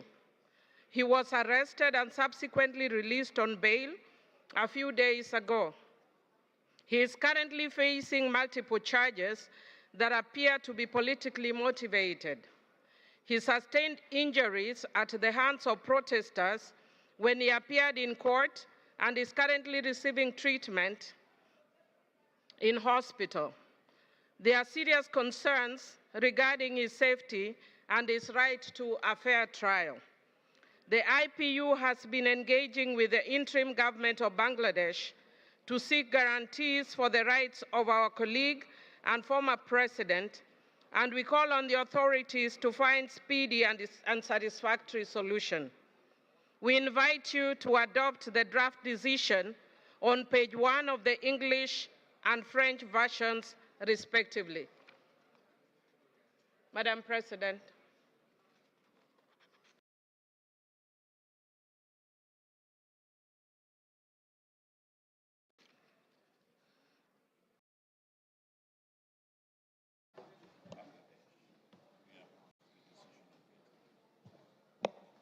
Thank you so much, Madam President. So, colleagues, do we adopt the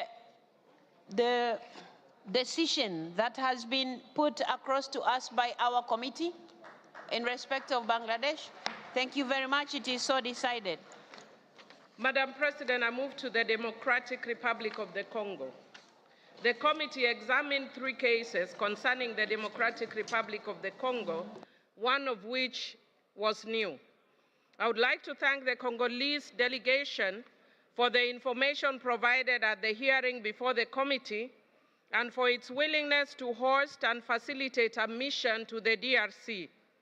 The committee examined the case of Mr. Cherubin Okende, an opposition member of parliament who was found dead in his car.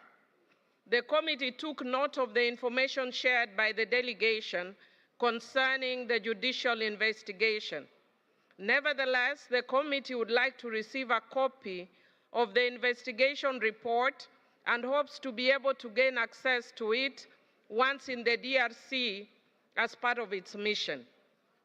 The committee also examined the case of Mr. Kabund, another opposition member of parliament who was sentenced to 7 years imprisonment for criticizing the head of state. The committee hopes to meet him in detention during its next mission to the DRC to find a satisfactory settlement of this case. Lastly, the committee examined the new case of several members of parliament whose parliamentary mandate was initially validated by the Constitutional Court, then invalidated by the same court a few weeks later. The committee regretted the recurrence of cases of this kind in the DRC and call on the authorities to carry out appropriate legislative and constitutional reforms to put an end to the occurrence of such violations. We invite you to adopt the draft decisions on pages 4 to 10 and 27 to 34 of the English and French versions, respectively. Colleagues, do we adopt the decision as proposed by our committee, which are contained on pages 4 to 10 and 27 to 34 of the English and French versions, respectively? It is so decided. Thank you very much. Thank you. I'll move to Eswatini.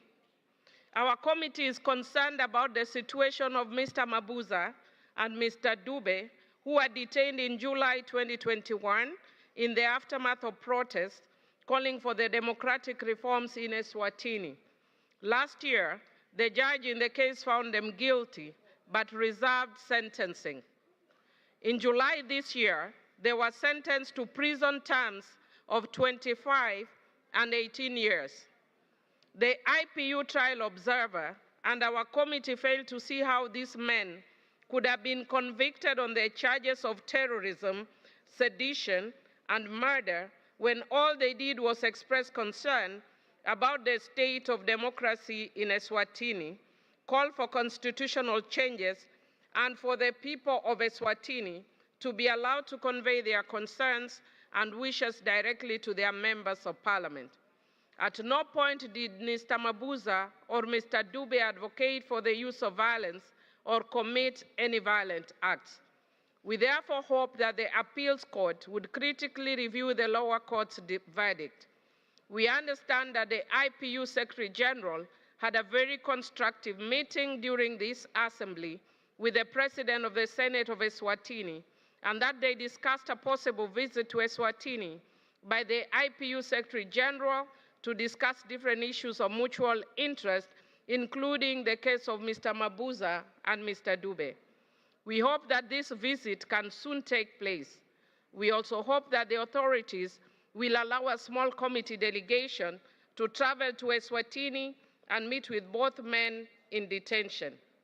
We invite you to adopt the draft decisions on pages 14 and 4 of the English and French versions, respectively. Colleagues, we adopt the the draft decision that has been proposed to us on pages 14 and 4 and the 4th page of the English and French versions, respectively. It is so decided. Sorry? Thank you. Oh, sorry. Sorry, sorry, Madam President. Hold on. What country? Eswatini. Please request the floor. President of the Senate of Eswatini, you have the floor. Madam President. Sorry. Madam President, you can have a seat in the meantime, if you want. Madam President, we take note of the report and are grateful for the fruitful ongoing dialogue between the IPU and Eswatini.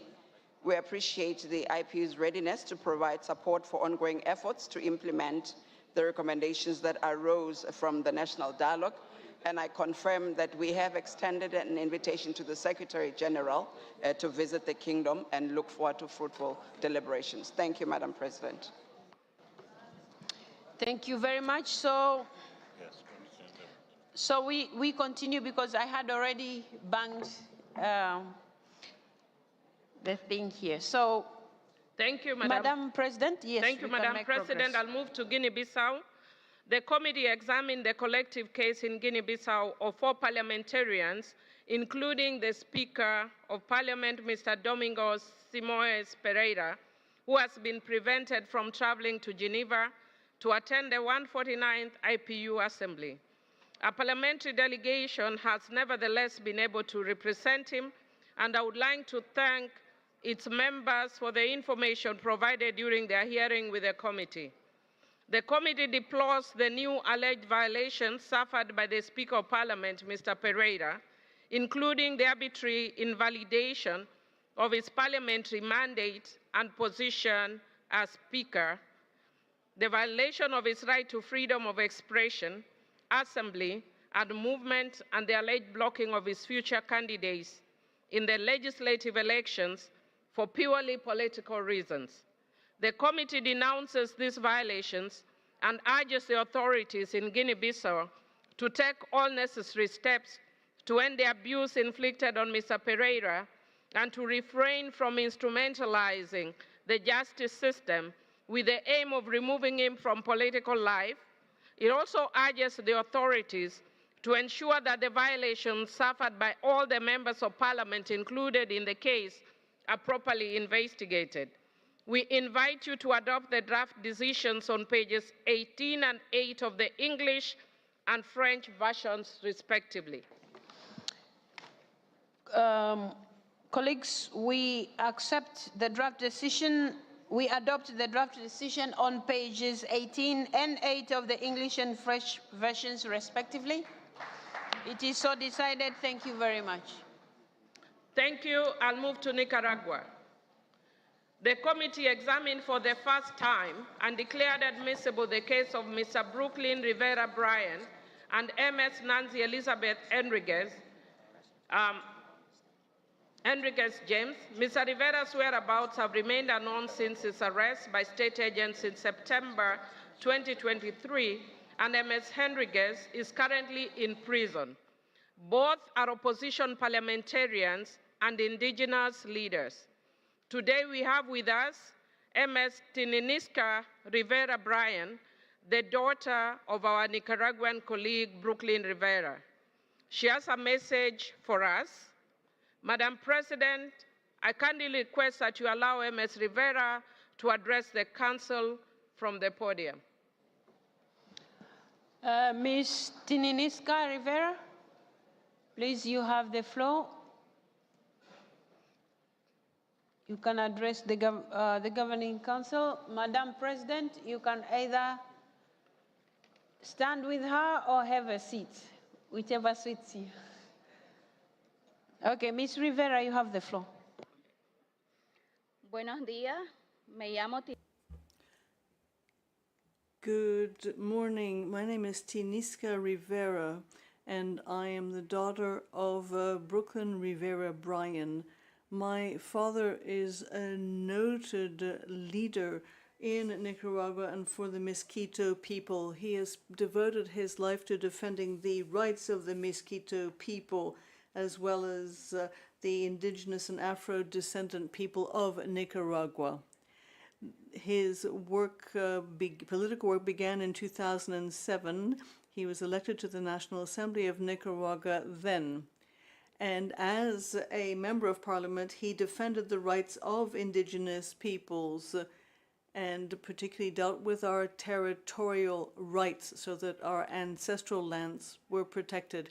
In 2015, Daniel Ortega was in power, and my father was stripped of his power in the assembly. He was then re-elected as an independent member of parliament.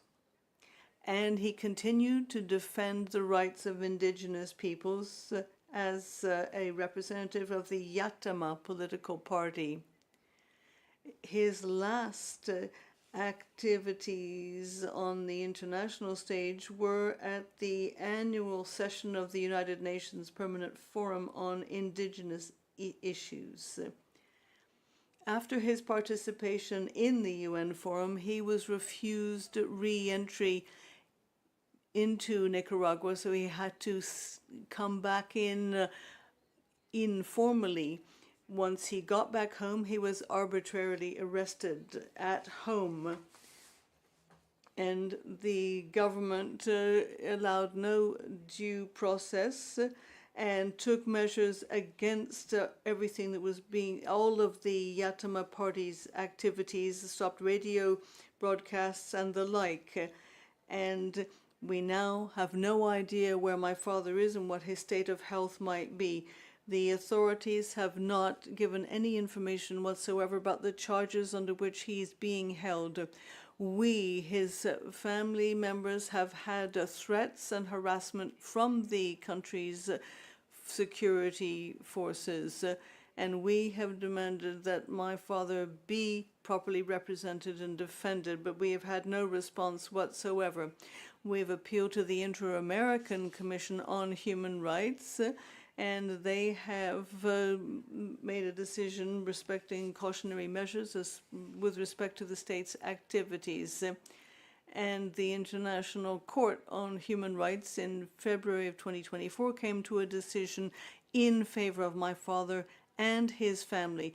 The court demanded that the authorities of Nicaragua give official information as to where he is being detained and set him free immediately, as well as taking those measures necessary in order to ensure that his life, integrity, health, and personal freedom are all respected. Since May of 2023, I have been involved in all this since my father came back home, and I've lost everything, my job and my home. Everything has been dropped, and I'm doing everything that I can to help my father, and I'm here before you today to ask that all parliamentarians throughout the world do what they can and take initiatives to see that my father is defended, and that the authorities of Nicaragua give information as to where he is, what his state of health is, and I would ask also that you urge his immediate release. It is of categorical importance that all of you work with the IPU and other international organizations that are monitoring my father's situation. We need to have clarity on this situation, and we need to ensure that other people who are being held or who have disappeared in Nicaragua also be defended. We want people who are being held illegally or for political reasons to be released. Thank you for your attention. Thank you so much, Ms. Rivera, for sharing us that very important information for us, but we are also concerned about what is happening, and we shall do all that it takes to assist within our capacity. Madam President, Thank you, Madam President. And thank you, Ms. Rivera, for sharing your testimony and calling for parliamentary solidarity in support of your father. I would like to express our full commitment for you and your family at this difficult time. The Committee on Human Rights of Parliamentarians is committed to doing everything in its power to help you find your father as soon as possible. We stand in solidarity with our colleague who is currently missing. Dear colleagues, in our decision, among other issues, we have made clear that the Nicaraguan authorities have an obligation to spare no effort to shed light on the fate of Mr. Rivera, and that they should start the search immediately and expeditiously. Regarding Ms. Hernandez, we are deeply concerned about her continued detention, the lack of access to medical treatment in prison despite her chronic health conditions, and the reported violations of her right to a fair trial. The committee wishes to urgently send a delegation to Nicaragua to visit Ms. Hernandez in prison and meet with all relevant authorities who can assist in resolving these two cases. We sincerely hope that the National Assembly of Nicaragua will fully cooperate in this regard. We call on the global parliamentary community present in this room today and those following us from a distance to take action in solidarity with our colleagues in Nicaragua. We invite you to adopt the draft decisions on pages 23 and 13 of the English and French versions, respectively. Colleagues, sorry? She has been raising her hand. United Kingdom? Karen Bradley, you have the floor. United Kingdom.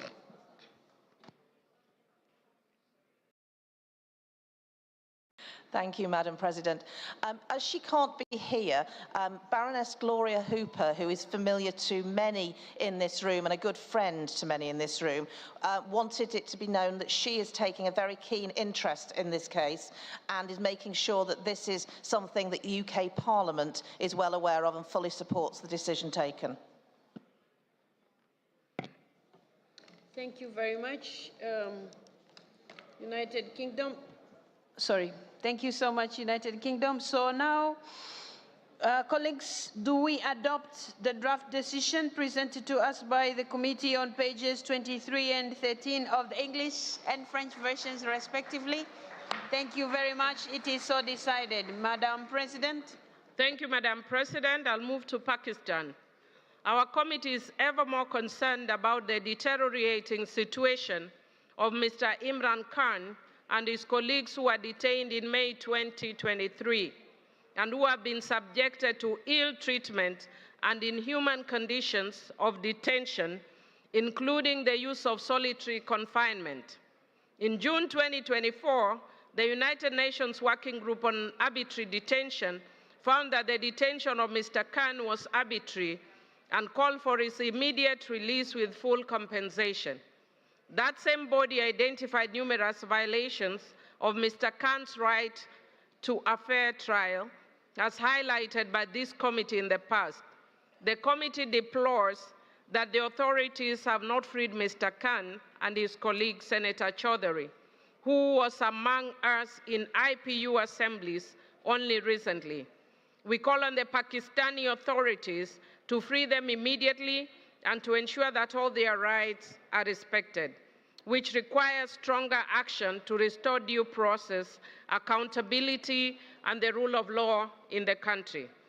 The committee hopes to be able to go to Pakistan to meet all parties and make progress towards a resolution of the growing number of cases in the country. We invite you to adopt the draft decision on pages 26 and 16 of the English and French versions, respectively. Colleagues, do we wish to adopt the draft decision on pages 26 and 16 of the English and French versions, respectively? It is so decided. Thank you very much, Madam President. Thank you, Madam President. I'll move to the Philippines. The committee is presenting to you two draft decisions. Let me start with positive news. Former Senator De Lima has finally been acquitted on the last charge. The committee has therefore decided to close any further examination of her situation. At the same time, we are deeply concerned that Ms. De Lima spent over 6 years in detention as a result of trial proceedings, which from the start showed that there was in fact no legal evidence against her. Indeed, a full analysis of Ms. De Lima's legal proceedings shows convincingly that she was charged in response to her criticism of former President Duterte.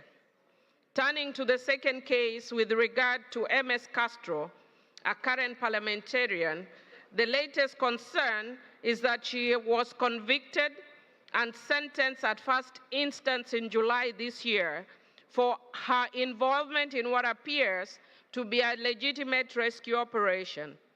The initiative aimed to bring to safety a group of indigenous students who risk getting caught up in the crossfire of military and paramilitary and rebel groups in Mindanao.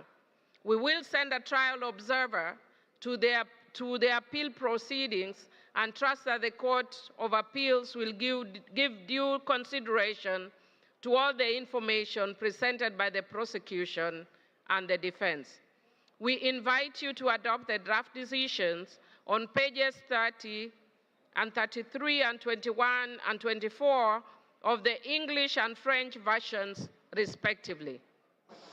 Colleagues, do we adopt the draft decision on pages 30 and 33 and 21 and 24 of the English and French versions, respectively?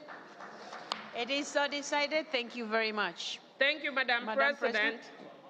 I'll move to Thailand. Our committee has received a new complaint from the members of the Move Forward Party, the largest party elected to the Thai parliament last May. In August of this year, the party was dissolved over a motion to discuss an amendment to the heavy penalties for breaking the lèse-majesté law, while 143 members of parliament have lost their party, 6 of its leaders have lost their seats and were stripped of their political rights for 10 years.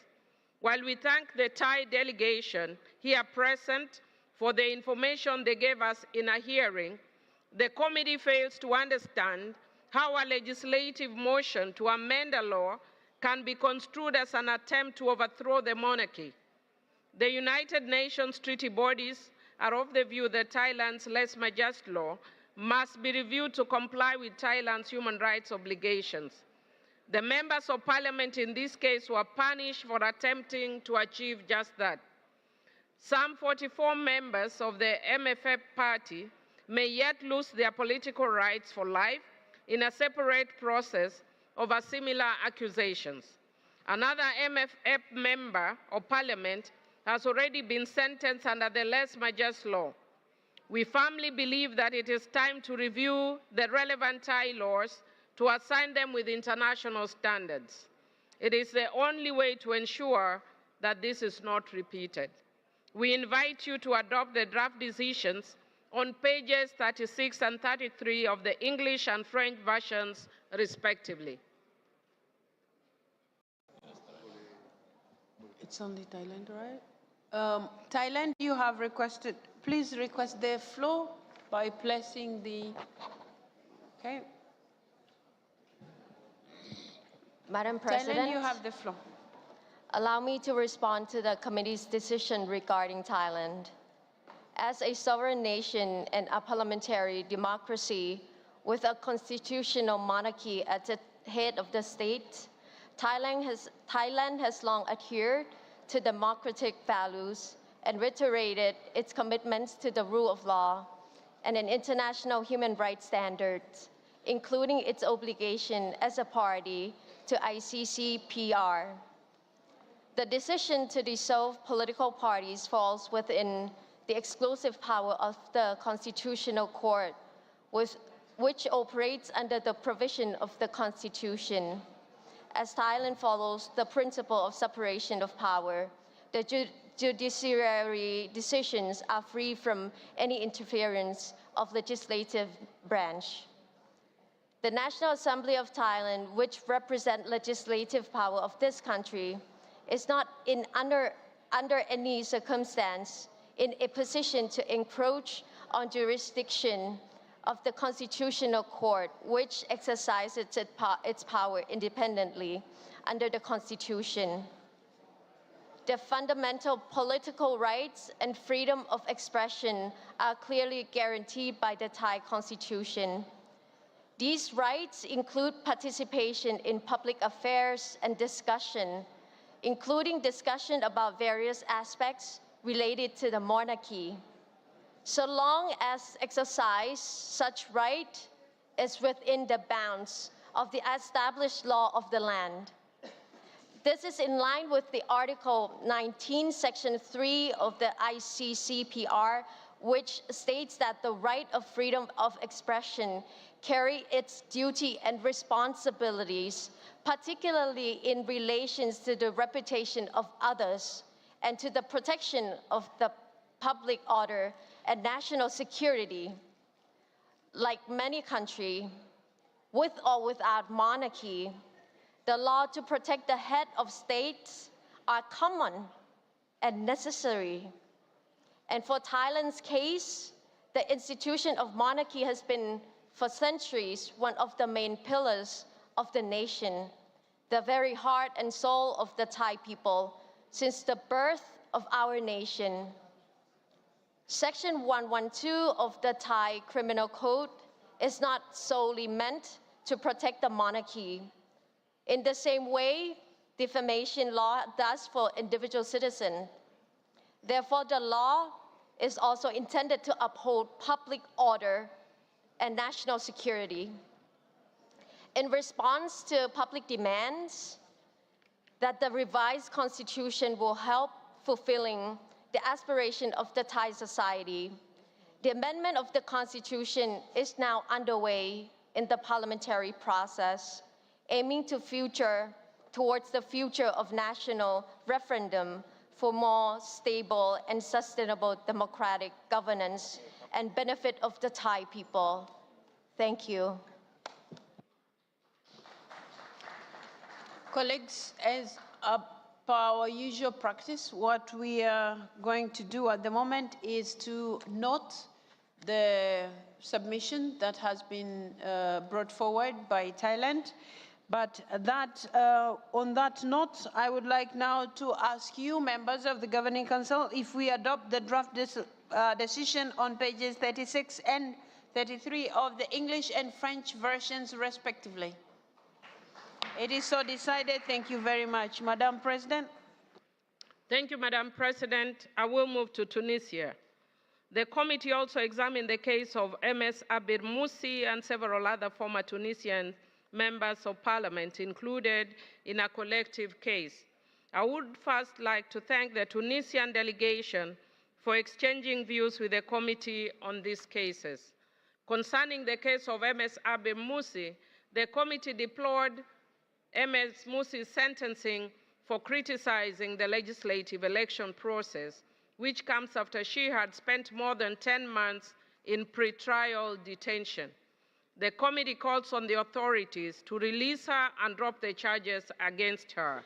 With regard to the collective case, the committee reiterated its concern at the continued detention of several former members of parliament and at the referral to the military courts of the cases of 9 of them.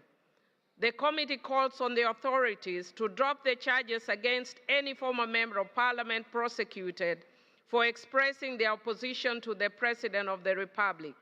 The committee regrets that the meeting with the delegation did not result in it receiving detailed information on the cases of the former members of parliament, and therefore calls on the parliamentary authorities to take an interest in these cases as a matter of parliamentary solidarity and to provide the committee with the information it requires while respecting the principle of separation of powers in Tunisia.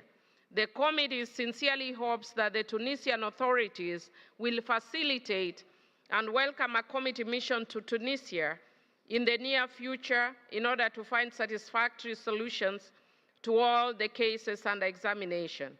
We invite you to adopt the draft decision on pages 41 and 45 and 43 and 47 of the English and French versions, respectively. Thank you very much, Madam President. Tunisia, you have requested the floor. You have the floor. Thank you, Madam President. First of all, I would like to express the position of the Parliament regarding this report. The Parliament is willing to continue communicating with the IPU to discuss issues of common interest, given our historic relationship. We also pay attention to the work of the Committee on Human Rights of Parliamentarians, but unfortunately, it does not have all the information regarding the cases of former parliamentarians. These cases are before the judiciary and are subject to the confidentiality of investigation. The Parliament can also not interfere in the work of judiciary in line with the constitutional principles of separation of powers. And out of respect to the work of the judiciary and the work of the judges, who are only subject to the law and work according to international law norms, we cannot interfere in these cases. We also respect criminal proceedings and the fact that there are 2 levels of prosecution. We also respect basic principles such as the right to defense and the right to a public trial. And therefore, the public can follow what is happening in these cases. The Council does not have official information on the cases of these former parliamentarians because this is something that pertains and falls within the work of the judiciary according to the laws of Tunisia. The allegations presented by some that there are cases against a number of parliamentarians for political reasons are completely baseless. We are simply implementing the law and the texts of the law, and this applies to all citizens because no one is above the law, particularly that political work does not provide immunity to politicians as it was the case in the past. We are committed to continue proceeding in our work democratically and respecting institutions and the rule of law that take into account the best interest of the Tunisian people and our national sovereignty. And I would like to point out that the Ministry of Justice is entitled to implement the judicial policies and respects human rights and follows on the work of international organizations in this field. Thank you very much for your attention. Thank you so much, Tunisia. As Thank you so much, Tunisia. As our practice, we note what Tunisia has raised, and now I would like to ask you members if we adopt the draft decision on pages 41 and 45 and 43 and 47 of the English and French versions respectively. It is so decided. Thank you very much, Madam President. And Madam President, I'll now move to Venezuela. The committee has been following the situation of more than 100 former parliamentarians in Venezuela for several years. We strongly condemn the fact that Ms. Maria Corina Machado was prevented from standing as a candidate in the presidential elections held on the 28th of July 2024 because of a procedure that did not allow her to exercise her right of defense. We believe that recent events should be seen as a continuation of actions by state institutions to restrict Ms. Machado's political rights, which began when she was a prominent opposition member of parliament. With regard to the collective case, the committee reiterates its long-standing position that the issues involved in the present case are part of a wider complex situation in Venezuela. We reiterate the IPU's willingness to support all efforts to strengthen democracy in Venezuela. We invite the Venezuelan authorities to provide further information on how the IPU can best assist and to respond to our request for information on the specific issues relating to the individual situations. We invite you to adopt the draft decision on pages 50 and 53 and 52 and 55 of the English and French versions, respectively. Colleagues, do we adopt the draft decision on pages 50 and 53 and 52 and 55 of the English and French versions, respectively? It is so decided. Thank you very much.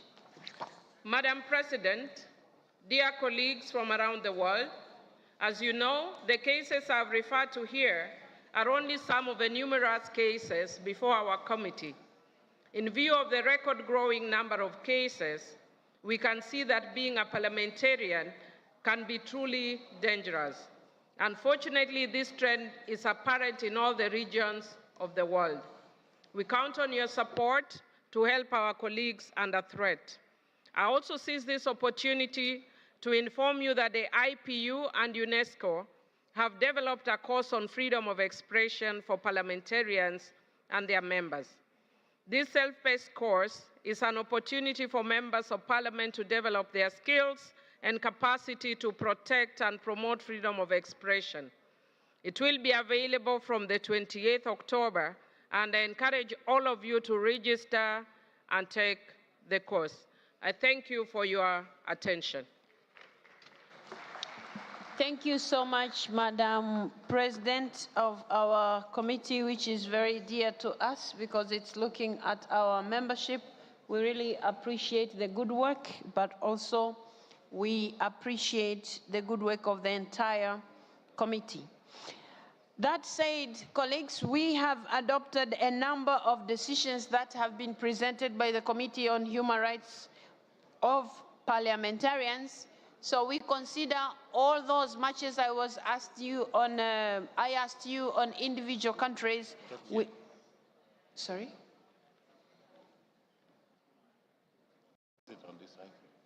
I don't know. Is it in respect of this decision? Okay.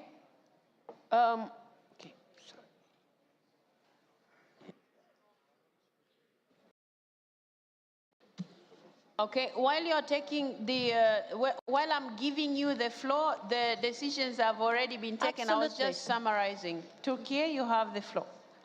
Madam President, thank you so much. Thank you, the Executive Committee, and also thank you to the team, the Committee on the Rights of the Parliamentarians. I really appreciate their work. Let me start by introducing myself. My name is Ceylan Akça. I'm a member of an opposition party with the Turkish delegation. I come with the party People's Equality and Democracy Party, in the last 6-7 months, my party had to change several acronyms because the ruling bloc has been imposing some trumped-up reasons on my party and our predecessors. As you know, there are several cases that the committee is following in regards to Turkey, and one of them was Kobani case. The reason I wanted to take the floor and talk about this case is that this case will be used as an excuse to ban a political party from politics, to remove it from politics, but also ban about more than 400 politicians from politics for at least 5 years, and these include former and current members of parliament. With the Kobani case, that was in the committee's radar. We were expecting the committee to send a rapporteur to follow it, but unfortunately we did not see them at the courtroom. And in that conclusion, in that trial, 15 of them were slapped with decades of prison sentences, including co-leaders of my sister party. And just to create a causality link to close a political party. Now, why am I speaking here? Because the eyes were somewhere else. The crackdown on MPs is continuing. Because not so far from here, my colleagues, my other colleagues, they are not politicians, but they are asylum seekers now. They are on IPU's list. They became part of that list as MPs, but now they are asylum seekers not far from Geneva. So I understand that my delegation will take the floor to make a defense, and they will accuse us of terrorism, but let me say that the difference between a normal Kurd and a terrorist Kurd is one that is involved in politics. Thank you.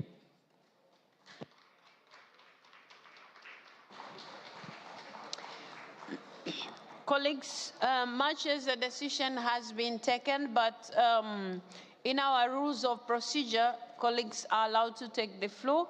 So, but we are limited in terms of time, so it's 2 minutes. So now I will give the floor to another colleague from Turkey. You have the floor. Asmin.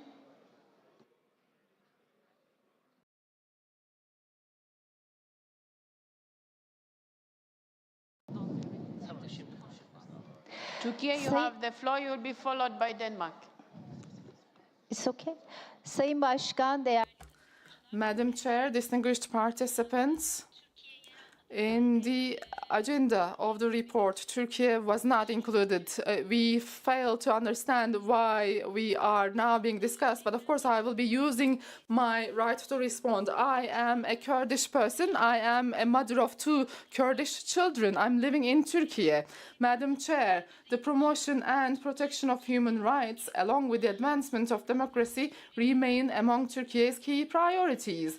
The importance of ensuring members of parliament's free engagement in political activities without obstruction or unwarranted legal proceedings is indisputable. However, I must remind everyone of a fundamental truth. Holding a parliamentary seat does not grant anyone immunity from criminal activities. The parliamentary immunities, to ensure the continuity of legislative functions, do not exempt individuals from being investigated for crimes or from being held accountable before the law when necessary. In this regard, unfortunately, in our country, there are members of parliament with organic ties to the PKK. PKK is a terrorist organization responsible for the deaths of over 4,000 people and is officially recognized as a terrorist group by many nations, including the United States and the European Union. There are numerous concrete evidences on this matter. It's well known that some of these members of the parliament that I have been referring to have been involved in heinous acts, ranging from being photographed with terrorists in the mountains to instigating deadly uprising in urban areas, following directives coming from the organization's leaders. Unfortunately, this led to deaths of many innocent civilians. Thus, there are various legal proceedings ongoing against these members of the parliament. They fail to distance themselves from terrorism they establish organic links with terrorist organizations. These proceedings and the evidence presented to the public clearly demonstrate the connection between certain members of parliament and the BKK. In this sense, we believe that the files on more than 10 people who have died or have been acquitted or released should be removed from the agenda. There are files on MPs who continue their political activities freely today, who are even deputy chair of the parliament, who preside over parliamentary sessions today. Frankly, we find it strange that these files are not updated. We cannot accept one-sided groundless statements that ignore these realities. As representatives of the people, we must stand united in combating terrorist organizations and their affiliates. In this regard, we reaffirm our desire for the sole universal parliamentary from IPU and its bodies to continue their work in a constructive, impartial and depoliticized manner. Thank you. Colleagues, we will get back to the matters that have been raised, but I'll give the floor to Denmark. Denmark, you requested the floor. Okay. Thank you, Mrs. President. First of all, I want to congratulate the Committee on Human Rights of Parliamentarians with their very, very good work. Concerning Turkey, we have earlier have decisions on the country, and I just want to make sure that there is a follow-up on this. So it's a question for Mrs. President or for the committee, that the earlier report where we decided that there should be a follow-up, that they are followed up, so we have the possibility to discuss it at a later stage. Thank you. Colleagues, in response to what our colleagues from Turkey have said, I think Denmark has given us literally a summary of what should be done.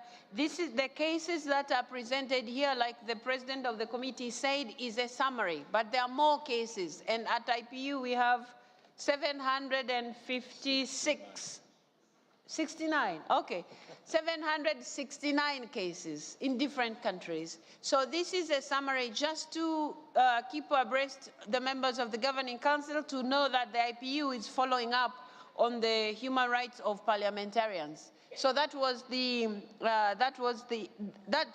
the intention.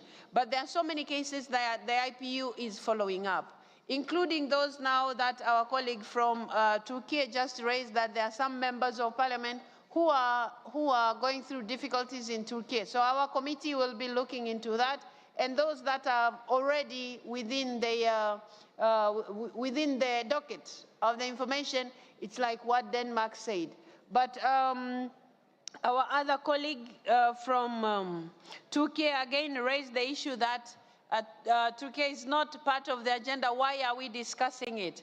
There are so many countries that could raise up the matters and for our attention. So it's not wrong for somebody to bring up this issue, especially if they know anywhere that there are parliamentarians who are in peril. So it's in that context. But colleagues, before I was asked the floor, I was informing you that we have generally adopted the report that have been presented to us, and so are the decisions that are contained in this report of the Committee on the Human Rights of Parliamentarians. So I will not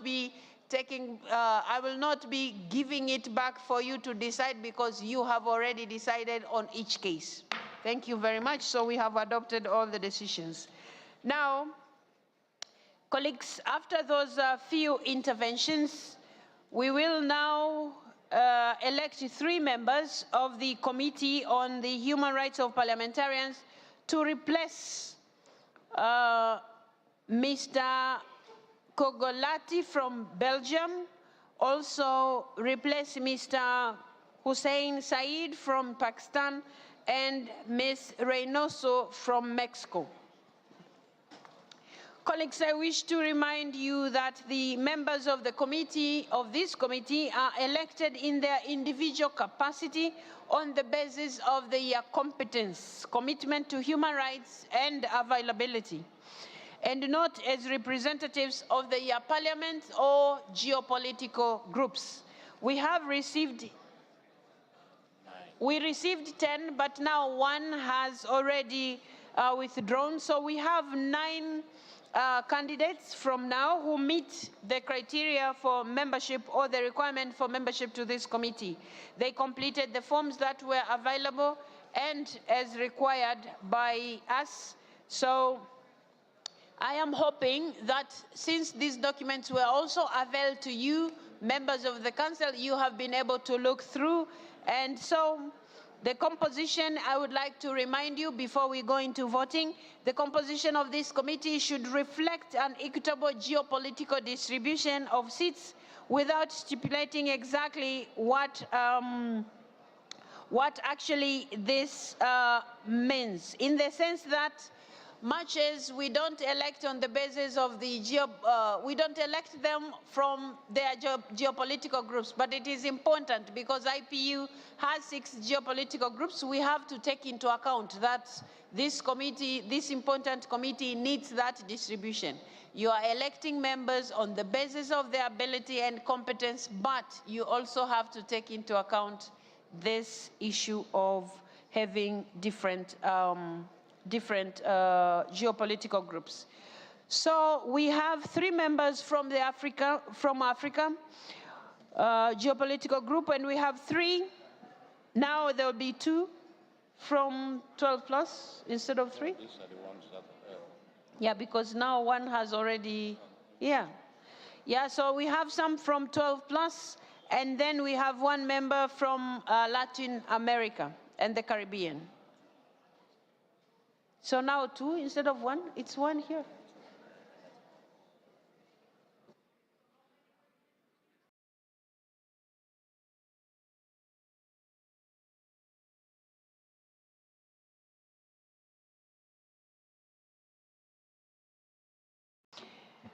Okay, so colleagues, currently on this committee, there are 3 members from Africa. There are 3 from the 12 plus group, and there is only 1 member from Latin America, and we don't have any from the Caribbean. We don't have any from the Asia Pacific region. So we kindly request you to take this into account when we are doing elections. Okay, and you might also want to note, generally this body is composed of 10 parliamentarians in total. So we are electing 3 today.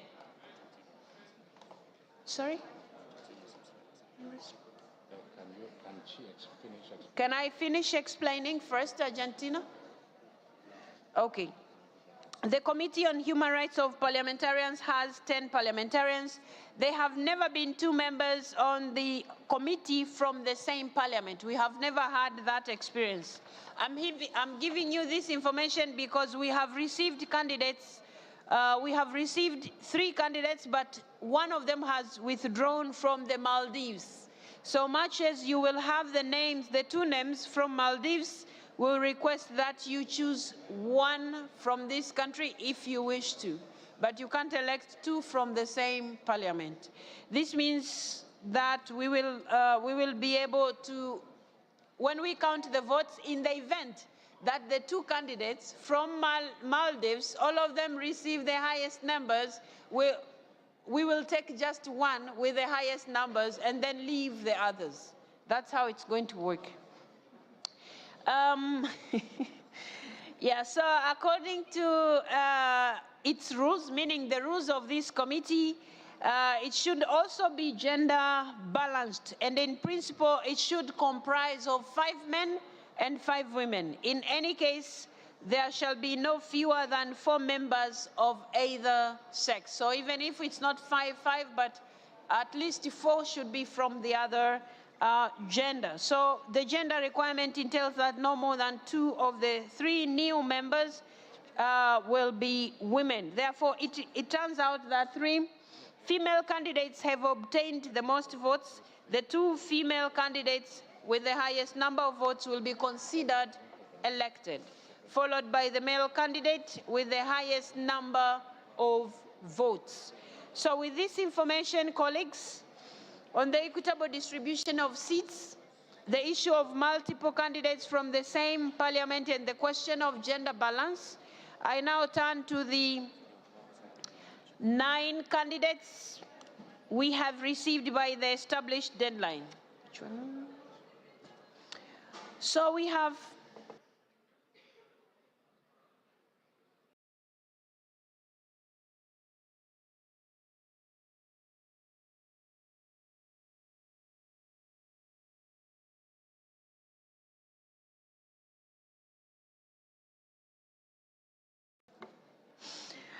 okay.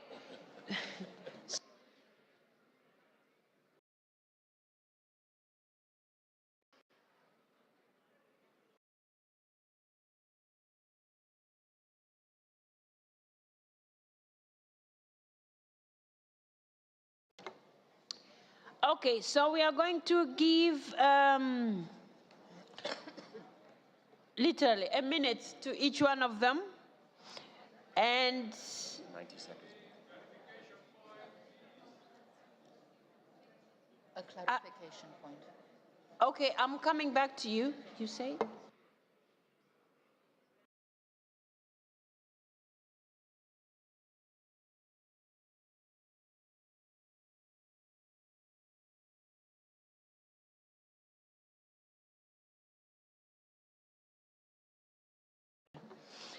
Okay, so I'll come back to you, Argentina. So I am informed some of the candidates are here, and we will listen to them for a minute, for 90 seconds.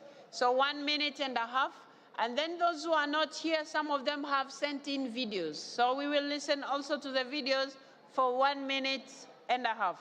So Argentina, you have the floor. Please request to speak. Argentina? Please press. Okay. Go ahead, Argentina.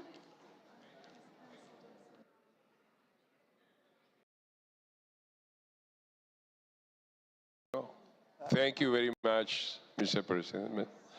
Mr. President, clarification point, you say there is a single candidate for Latin America. As long as I know, there were 2 candidates. I wish to know who is the remaining candidate and why the other one was excluded. That's it.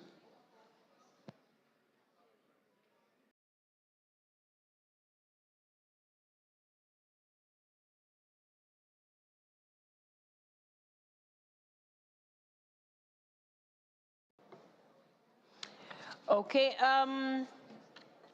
colleagues, maybe I wasn't as, Netherlands, okay, I'll give you the chance. Let me respond to the issue raised by Argentina.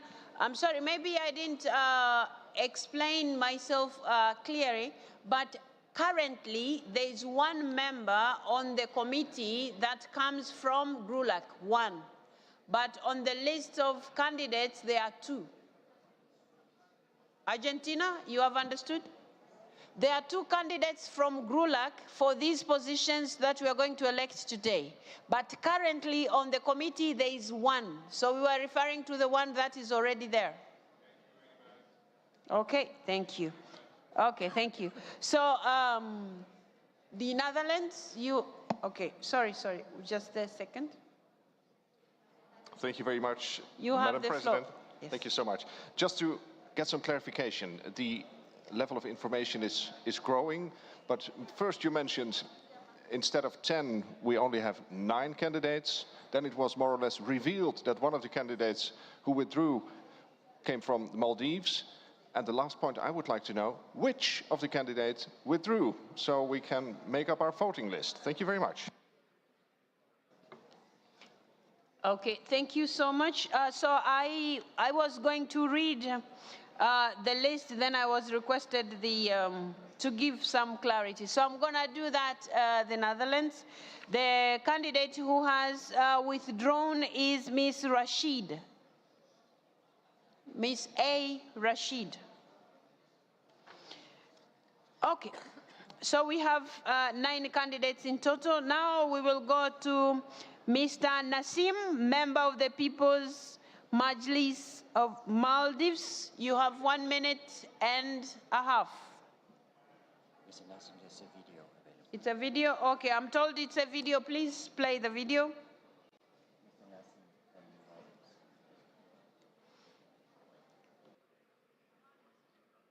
A very good morning to you, the Governing Council. I am Mikhail Nassim, a two-term MP from the Maldives. I have a background in human rights and politics from the University of Cambridge, and I have been in active politics for over a decade. My first introduction to the IPU Committee on the Human Rights of Parliamentarians was when I worked with the Maldivian Democratic Party to lodge cases regarding political persecutions against opposition MPs in the Maldives from 2014 to 2019. So I'm familiar with the committee's role in the general decision-making processes. The last 5 years alone in the People's Majlis has given me first-hand exposure to various forms of violence against MPs, including the assassination attempt against the former Speaker Nasheed in 2021 and violent state-sponsored mobs surrounding the Parliament premises just earlier this year. I myself was placed on a national security watch list for MPs under imminent threat in 2019 for voicing out against violent radicalization. And if elected to the esteemed committee, I will bring with me the knowledge of patterns of violence and persecution against MPs within South Asia, and being a member of several parliamentary friendship groups in the region, I am equipped with the network that might make the committee's work easier within the region. Furthermore, I intend to take the opportunity to enhance the ongoing significant work of the committee by proposing a plan for an awareness campaign targeting new MPs who may not be as familiar with the committee's work. I believe this would increase engagement and provide even more access to those MPs undergoing various forms of persecution worldwide. I sincerely hope that I can count on your vote. Thank you very much. Now we will hear from Mr. Nizar, also from Maldives. Is he in the room? We don't have the video for Mr. Nizar. Is he in the room? Where is Nizar? Maldives, where is Nizar? He's not here. He's not here. Okay, so it's not here, but colleagues, you probably have already looked at the CV, so you can still make a decision on the basis of that. So now we go to Ms. Akora Odonga. This is the video. Akora Odonga, Member of Parliament from Uganda. Can we see the video? My name is Achora Nancy Odonga, a Member of Parliament of Uganda, the Pearl of Africa, and I bring you greetings from the Parliament of the Republic of Uganda. I am a candidate for the position on the human rights of parliamentarian. I would have loved to be with you physically in Geneva right now, but because of duty bound back home here at the National Parliament, I couldn't come physically.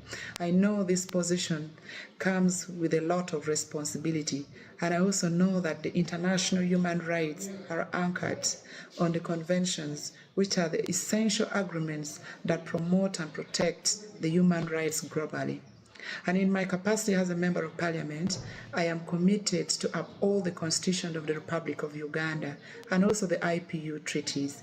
Therefore, I believe that I am duty-bound and I can play a very significant role to find solutions and contribute to the process that will make a world the better place. Together with you, we can do this. And I want to pray that you will entrust me with this position during this 149 Assembly. I am also very ready to take up this responsibility as soon as my nomination it is seconded today at the closing ceremony. Thank you. I wish all of you a safe journey back home to your country. I say all this for God and my country. Thank you. Now we go to Ms. Brosas from the Philippines. Is in the room? No, a video. Video also. Okay. Video, Brosas. Good day, honorable members of the Interparliamentary Union and the Committee on the Human Rights of Parliamentarians. I am Arlene Brosas, an incumbent member of the House of Representatives in the Philippines, representing the marginalized women in our country. I am also a board member of the ASEAN Parliamentarians for Human Rights. As an educator, child rights advocate, and parliamentarian, I have been advocating for the protection of human rights for more than 2 decades. I continue to advocate for the protection of human rights through my mandate as a parliamentarian.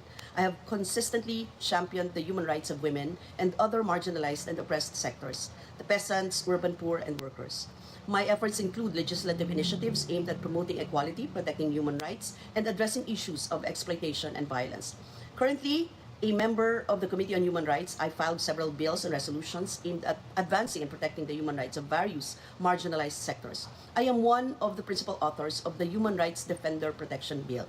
As a parliamentarian at risk, especially under the administration of previous Philippine president, I have experienced firsthand how human rights attacks against parliamentarians impede us from carrying out our mandate. Despite facing numerous attacks, including from various government institutions, I remain steadfast in my commitment to serve the people, stand strong against these adversities, and advocate for human rights. This led me to work more on developing strong human rights foundations to ensure that legislators, activists, and defenders are protected while carrying out our vital work. Once again, I am Arlene Brosas, a staunch human rights advocate. Thank you very much. Now we have been informed in Nizar from Maldives also we have a video. Please put it forward. Nizar?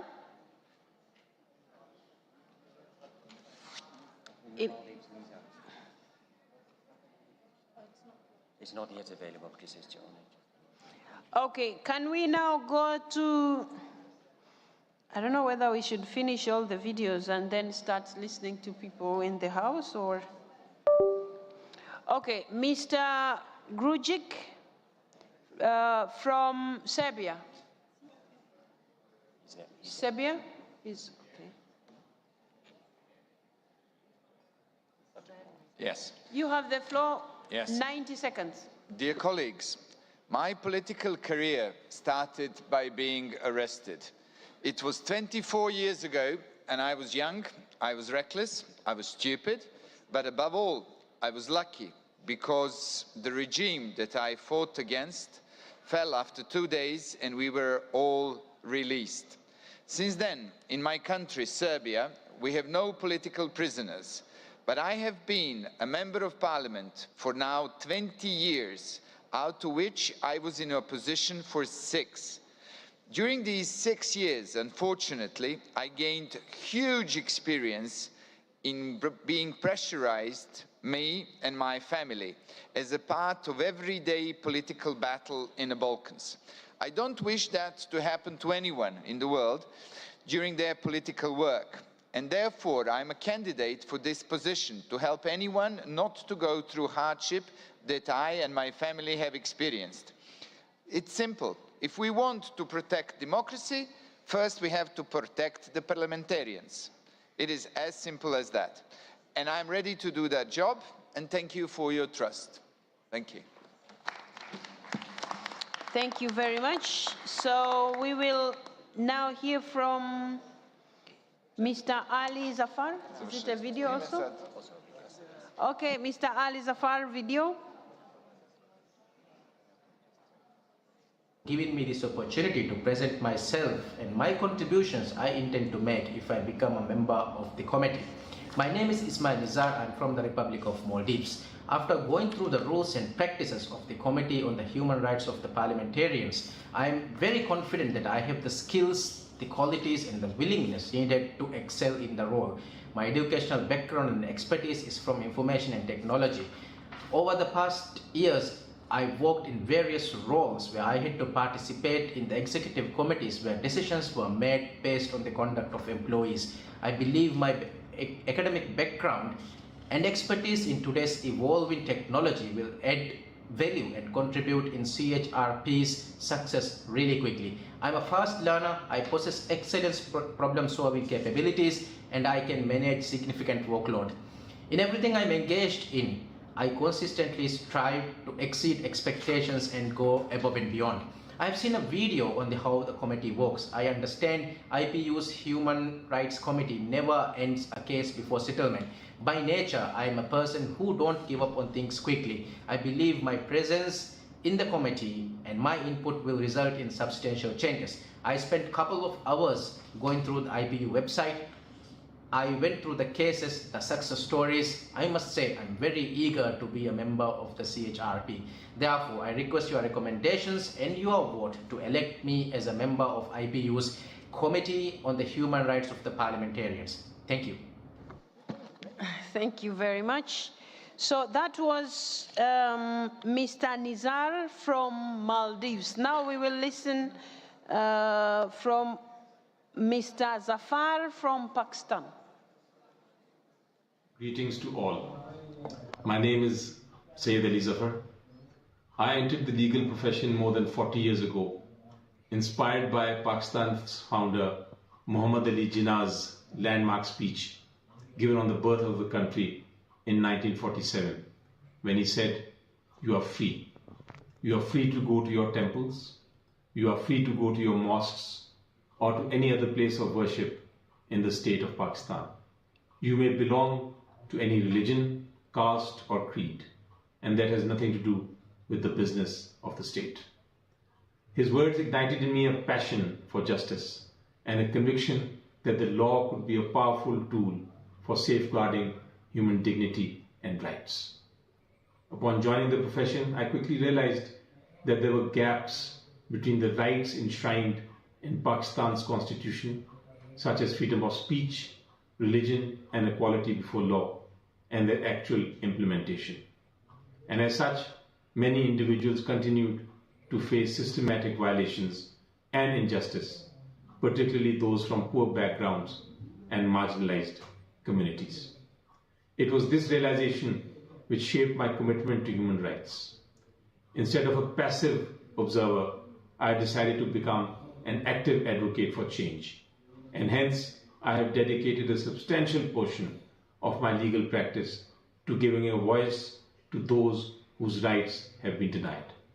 In private practice, I have represented hundreds of clients in cases relating to civil. Thank you very much. He had exceeded his 90 seconds, so we had to cut the video short. Now we go to Osren is in the room, or Mongolia? Ah, okay. So now we will listen to Ms. Osren from Mongolia.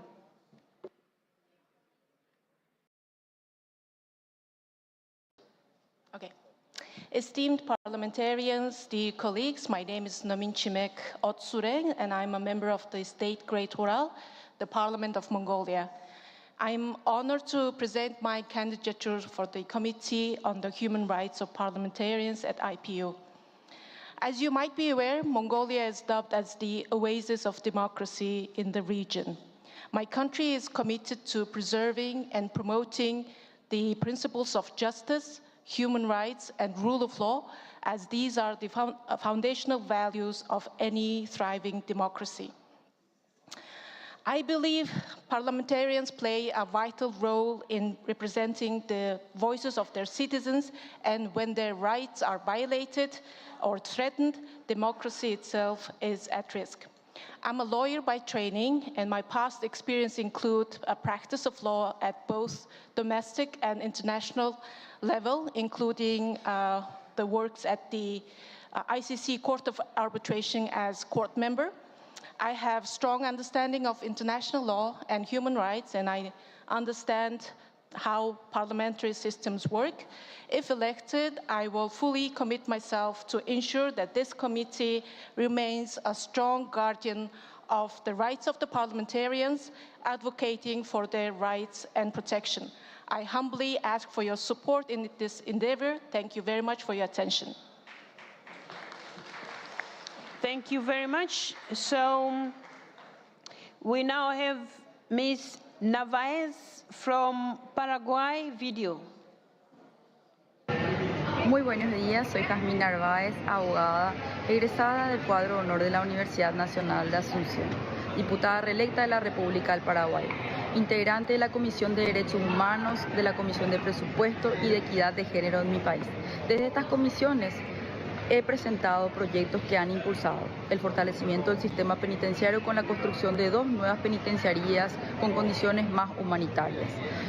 Hemos abordado el problema de la falta de participación de la mujer y la juventud y como respuesta hemos presentado el proyecto para desbloquear las listas sábanas, lo que ha permitido ingreso a mayor cantidad de jóvenes y mujeres.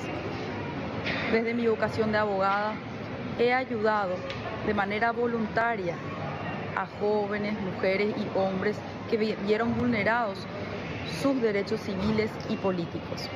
Además, hemos impulsado la desprecarización y mejoramiento en el acceso al trabajo en igualdad de condiciones.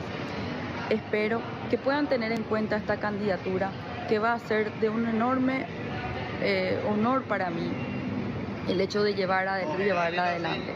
Pido disculpas por encontrarme en el aeropuerto y espero tengan en consideración esta enorme oportunidad que para mí será un enorme orgullo.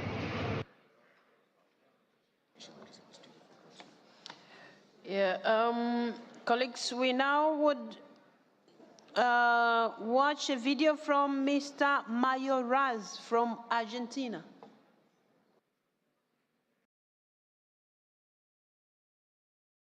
Today, more than ever, the world cries out for true justice and peace, and neither of these can be possible without parliaments committed to a genuine representation of the people that elected them and to the unwavering defense of human rights. And human rights have the root and principle in the non-negotiable dignity of the human person. It is with this conviction that we have formed the Global Center for Human Rights, whose mission is the respect and recognition of the intrinsic dignity of every human being.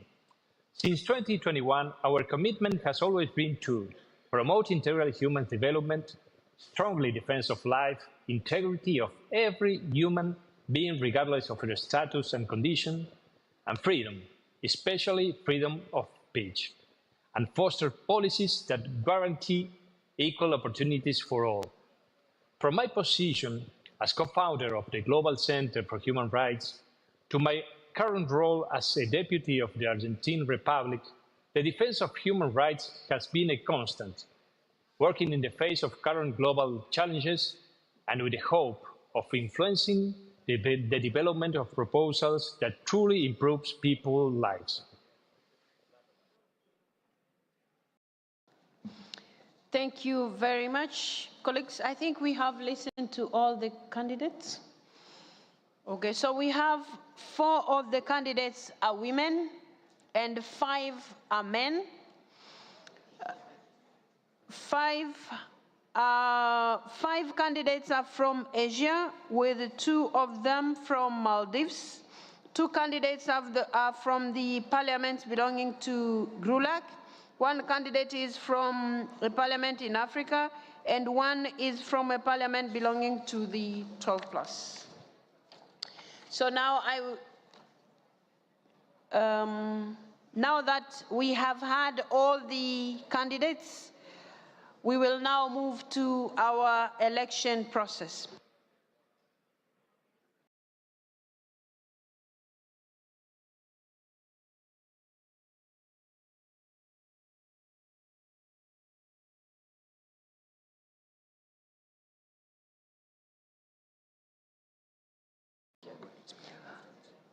You know, I had assumed you're not there because it's... sorry. So I will give now the floor to the Secretary General to briefly explain to us how the voting process will take place. SG, you have the floor. Thank you, Madam President. The voting in Governing Council is governed by Rule 34.1 of the Council rules. And according to that rule, a vote may only take place if at least half of the members of the Council or their duly appointed substitutes participating in the session are present. Moreover, as stated in Rule 34.2, I announce that the number of delegations registered to participate in this Assembly and therefore in the Governing Council session is 168, thereby the quorum of 85 is reached. We have ascertained that there are at least 85 members in the room here. So I remind honorable delegates that according to Rule 1.2 of the Interparliamentary Council, or rather the Governing Council, each single general delegations will be limited to one member. However, only delegates who are present in person can vote. Therefore, if only one member of parliament is present in the room per delegation, only one vote may be cast by that delegation. So you have 3 vacancies to fill, Madam President. You may now proceed to the vote. And I do understand colleagues are in the room to ascertain that those who will be voting are entitled to vote, that delegations are gender balanced, and there are enough delegates per delegation to vote. So my colleagues will be doing this, since the vote will take place by show of hands. First, before we go to that, Australia, you have the floor.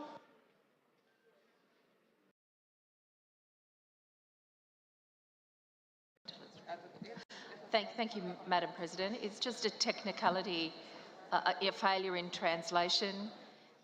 There was an effort by the Argentinian delegate to put herself for consideration before us. All of those who speak English were unable to hear any translation of her bid for that position, and I wonder if that might be rectified. Thank you.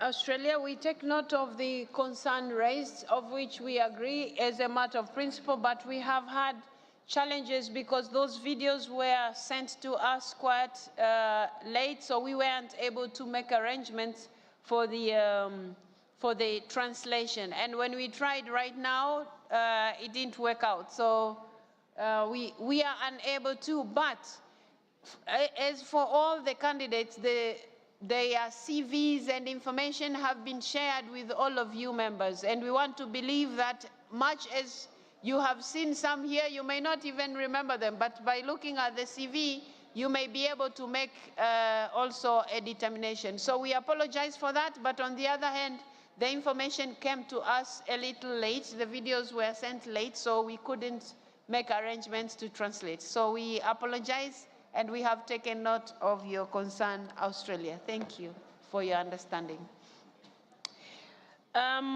Colleagues, we have, I'm going to request the delegates to sit so that I know those who are standing are the people who are going to assist us in this exercise. It's going to be very helpful.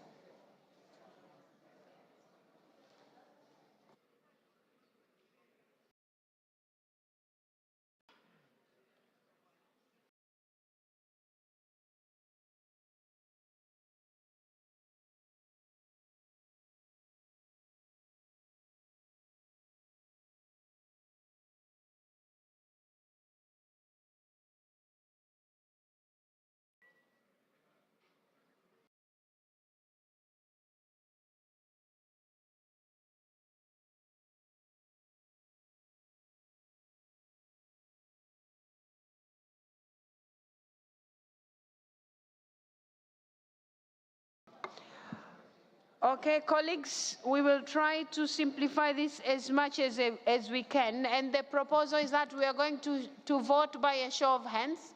The assistants are standing there just to count all of you when you do that.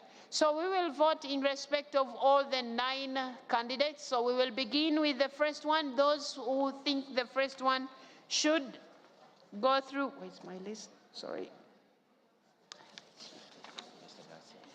We will begin with the first one, so we will go by show of hands. Those who would like to vote for Mr. Nassim from the Maldives, please your hands up and they will be counted. I think they need one or two minutes, and they'll give others. Here. Sweden. Sweden, are you want to address me or you want? Okay, thank you. I'm going to give you the floor. Sweden. Thank you, Madam President. I have a question of order. As it's votes on person, on candidates and individuals, shouldn't it be a closed voting procedure? I think that's the best way to do voting when it's on person, not to have an open voting. I do kindly request a closed voting. Thank you very much, Madam.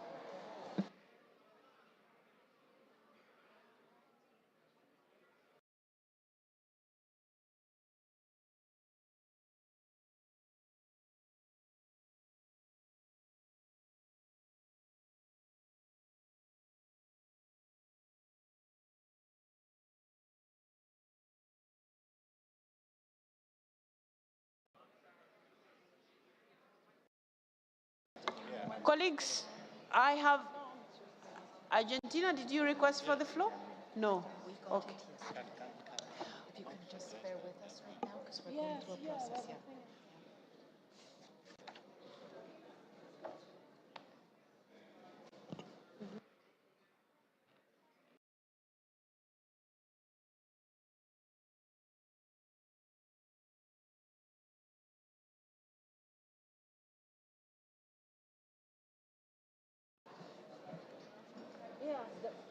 Yeah.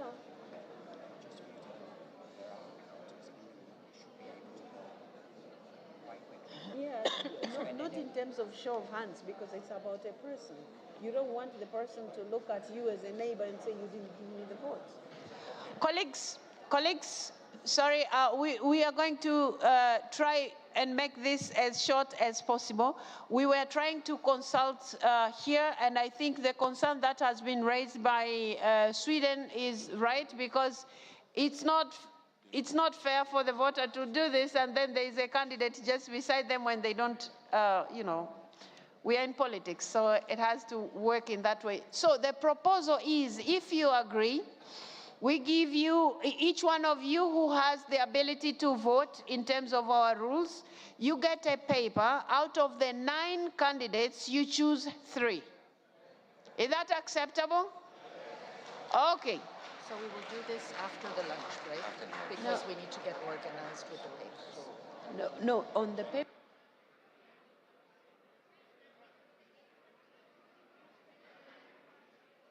So, colleagues, those who don't have, colleagues, those who, the assistants, please stay where you are. All assistants, stay where you are and the roles that you have been given.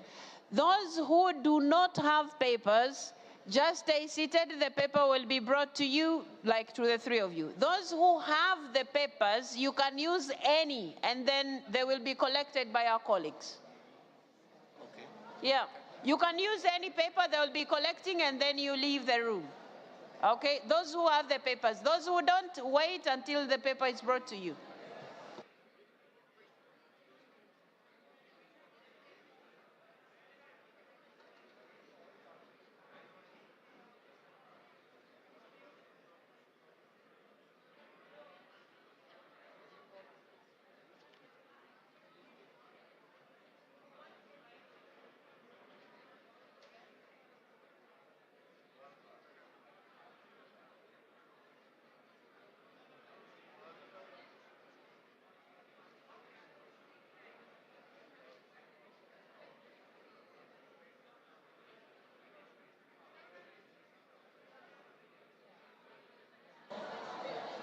While this is being done, all the candidates or the countries where the candidates come from, if they would like to, I think it's only fair for them to nominate anybody they would want to oversee their votes. So let me have them in front here, and then we will.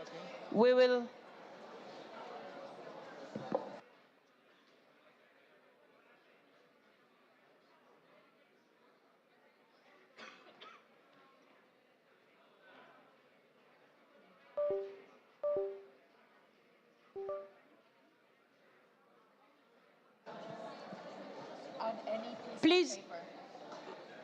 Can you go back to receive the papers? Anda is coming to distribute the paper. Where is she? I'm over here. Where is the notebook?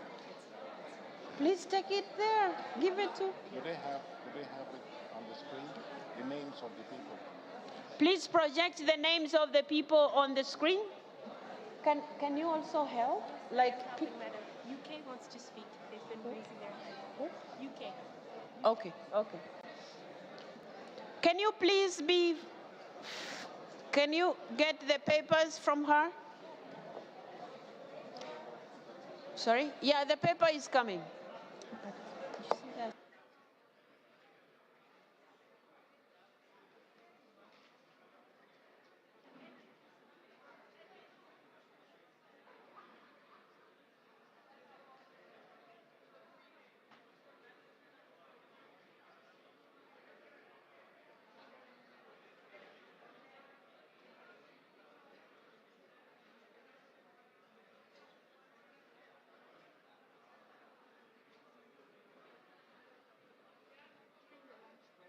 Go upstairs.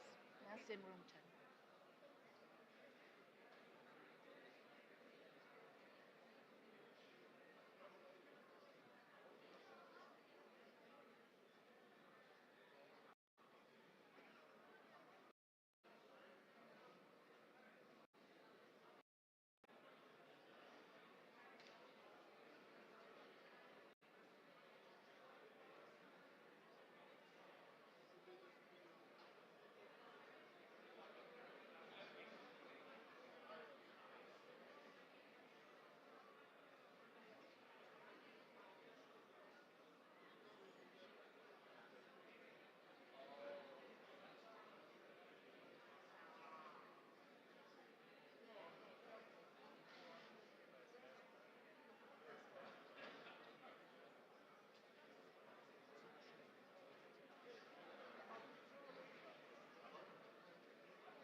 UK, I'm coming to you. Is that UK, UAE?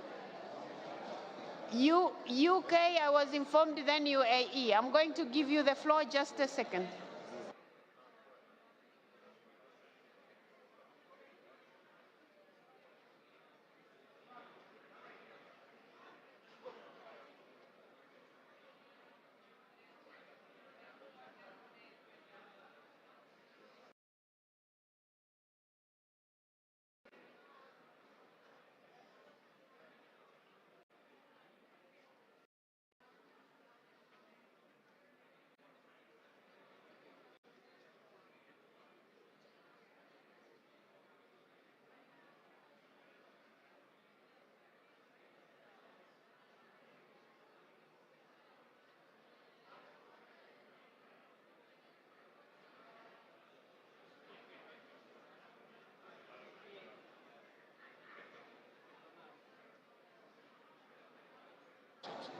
Okay. Yeah, and that's roll call. Colleagues, I request that we listen to each other. We have a small hiccup. Colleagues, can we listen to each other, please? Colleagues, can we listen to each other, please? Now, before I go to the UK and the UAE, attention has been brought to me, dear colleagues, that actually Rule 29 is talking about the Governing Council shall normally vote by show of hands or by standing vote. However, if the President deems it necessary or a member of the Governing Council so requests, a roll call vote may be given. Now, in order to clarify what Sweden had requested, in accordance to the rules that we have here, we have to abide by our rules because we haven't changed them. So our rules talk about show of hands. Yeah, our rules talk about show of hands. So we have to abide by our rules. If there's any need to change, we can always discuss that at a later point. But for now, we have to abide by our rules. And so we, colleagues, I am sorry. Please be seated, bear with us. Please bear with us. These are our rules and we have to follow them. If there are any suggestions to change, we can do that at a later point, but not now. United Kingdom, then I'll go to UAE and then I'll get back to you, colleagues. I see Nigeria. United Kingdom.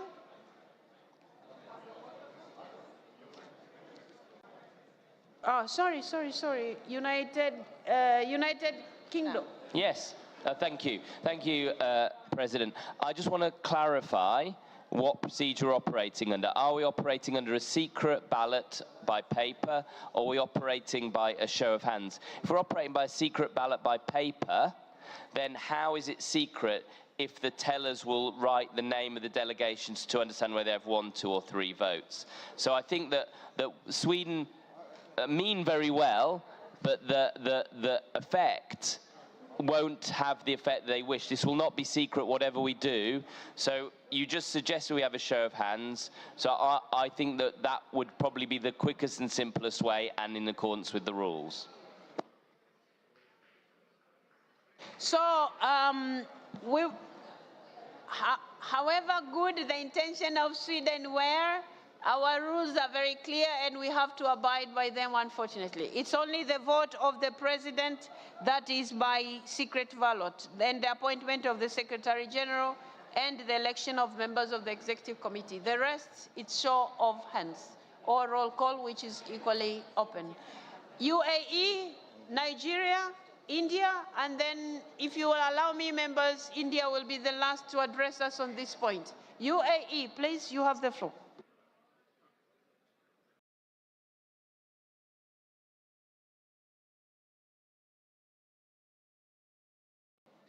Thank you, Madam President. We just wanted to second, we were actually going to say the same thing. Thank you. Thank you very much. Nigeria and then India.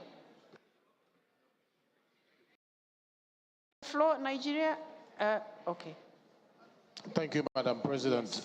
Granted, but not conceding that this is our rule and there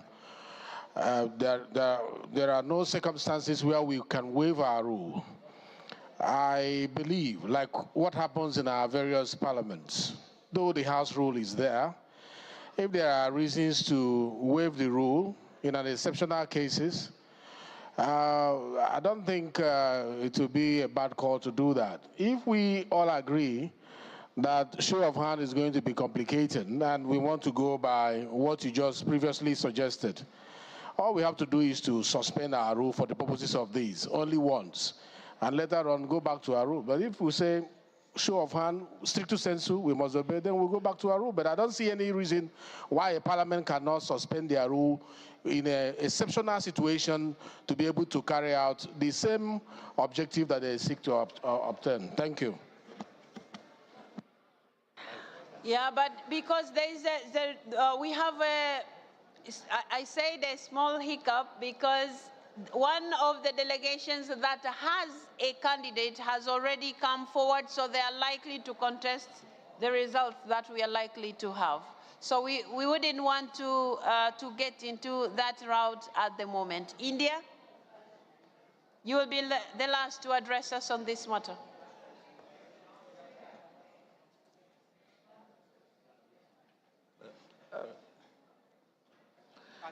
Honorable Chairperson, clause number 29 of IPU clearly states that whenever it is a scenario like this, it's always a show of hands.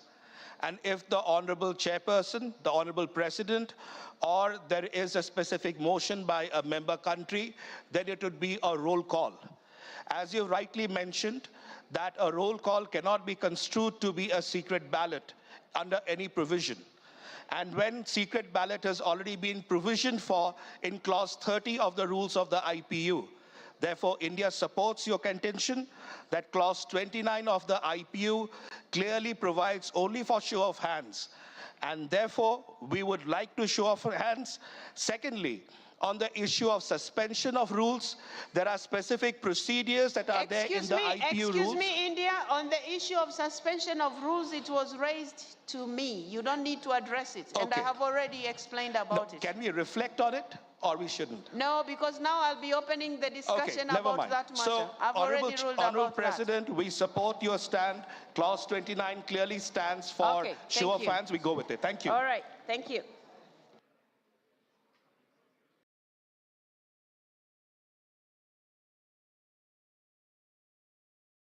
Colleagues, I am sorry, it won't take us ages. Peru, I've seen you, but I'm sorry, I had said India would be the last to address us on this matter. I am sorry. I am sorry. So,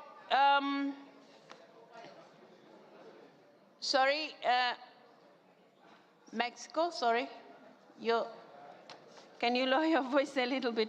Now, we will go back to our rules so that we don't bring complaints later.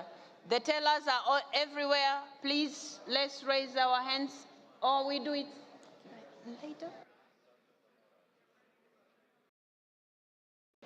Okay, explain for like 30 seconds, and then we do the job and go for lunch. Thank you very much, Madam President. And as per your suggestion, and in keeping with the IPU statutes and rules, we would proceed with a vote by a show of hands, as we have done on past occasions. The only difference now is that we have more candidates than usual. We have our colleagues in the room, our colleagues from the Secretariat, who have divided the room into sections. And the proposal would be to call each candidate one by one in the order in which the candidatures were received. And our colleagues will note the number of hands that are raised. When raising your hands, last point, please show your badge. Only MPs can vote. And if you want more than one vote, then it needs to be a man and a woman, yes, on the delegation. Thank you, Madam President.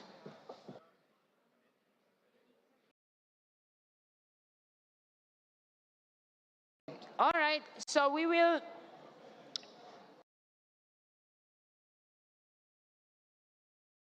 Colleagues, we will do this exercise very, very quickly. Candidate number 1, Mr. Nassim. Those who would like to vote for them, show of hands, please.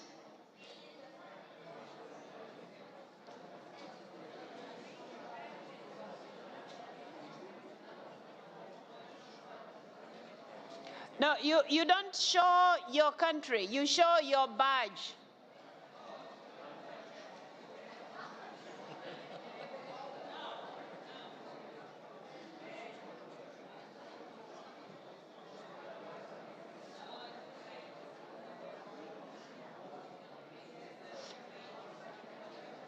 The tellers are counting, just hold on.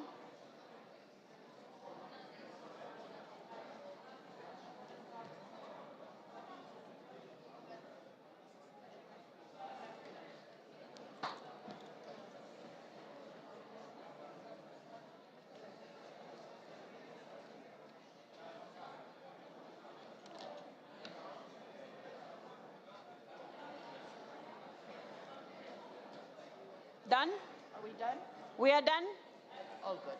Okay, thank you. Second candidate, Nizar from Maldives. Those who would like to vote for Nizar from Maldives. tellers.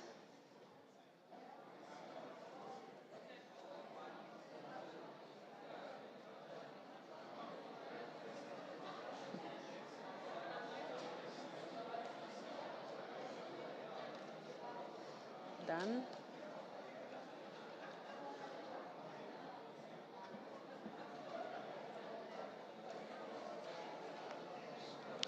Done? Done. Now we go to Miss Odonga, Member of Parliament from Uganda. Miss Odonga, hence those who would like to vote for her.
We are done?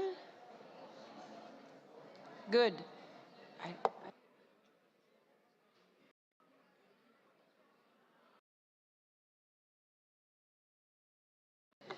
Okay. So now we go to Ms. Brosas from the Philippines.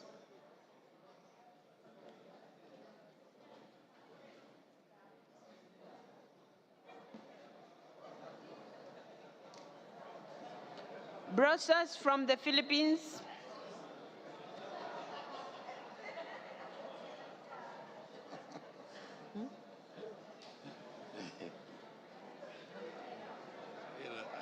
I saw the.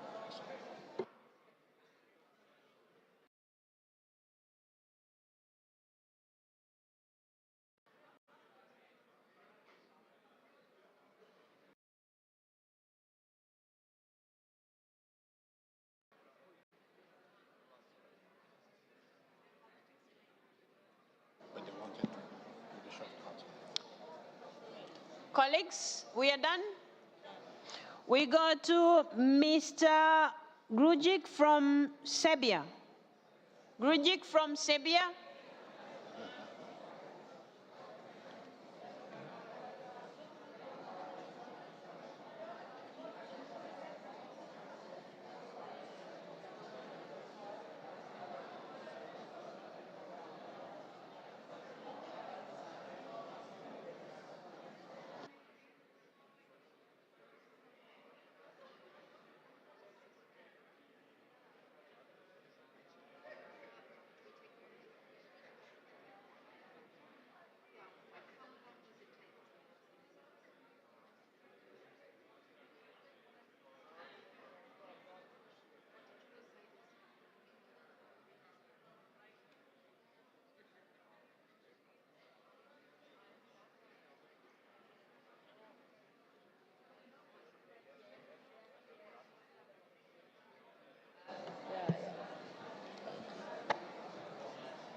He's looking at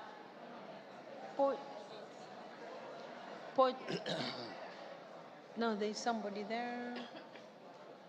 Yeah.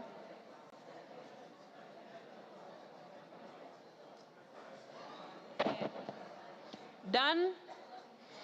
Okay, now we go to Mr. Ali Zafar from Pakistan.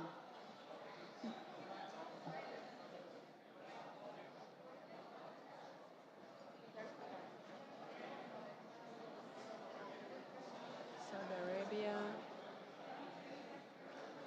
Counting Saudi Arabia.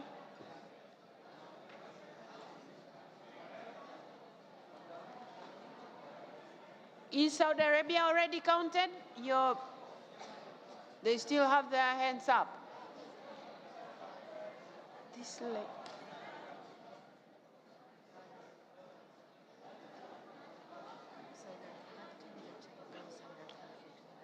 Are we done? We are done? Okay, now we go to Ms. Osuren from Mongolia. Osuren from Mongolia.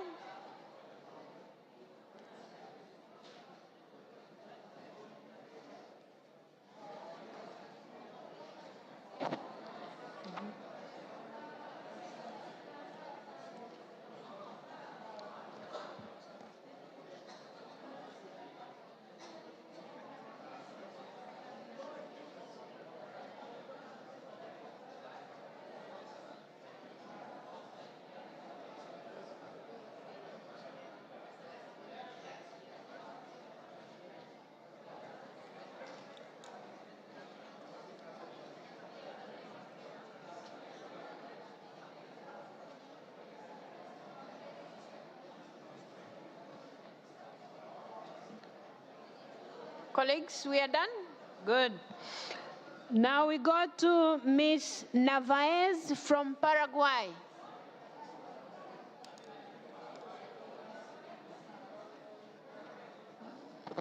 I see Poland, Spain, Armenia, Saudi Arabia.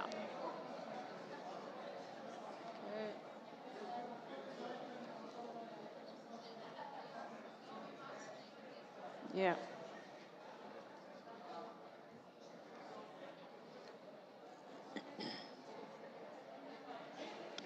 Colleagues, we done?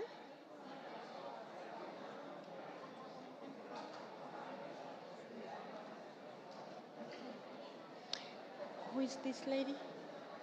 Tasneem. Tasneem, are you done with Saudi Arabia? We now go to Mr. Mayoraz from Argentina, sorry. From Argentina.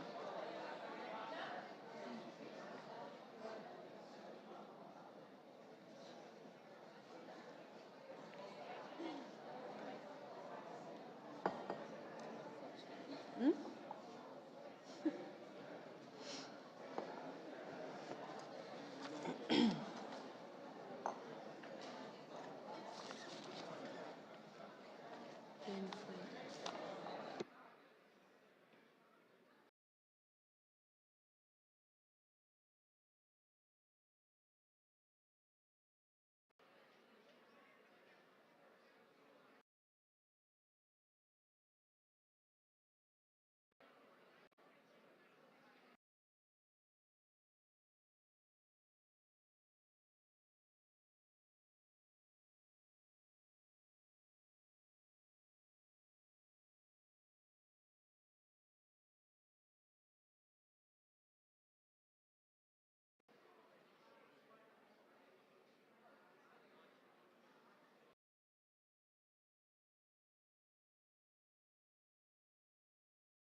Him leaving the room now.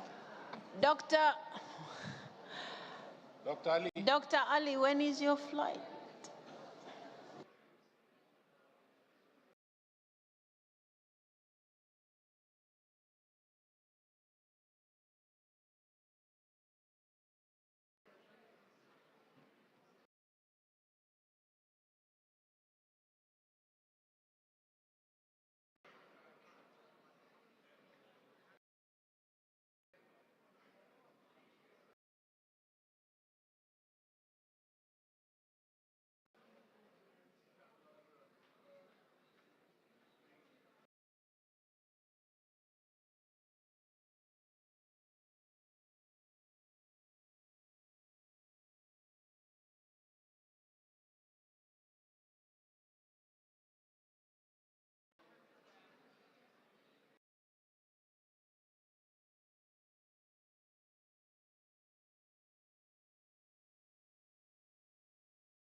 Colleagues, now that the voting, sorry, what?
But then can we take two reports?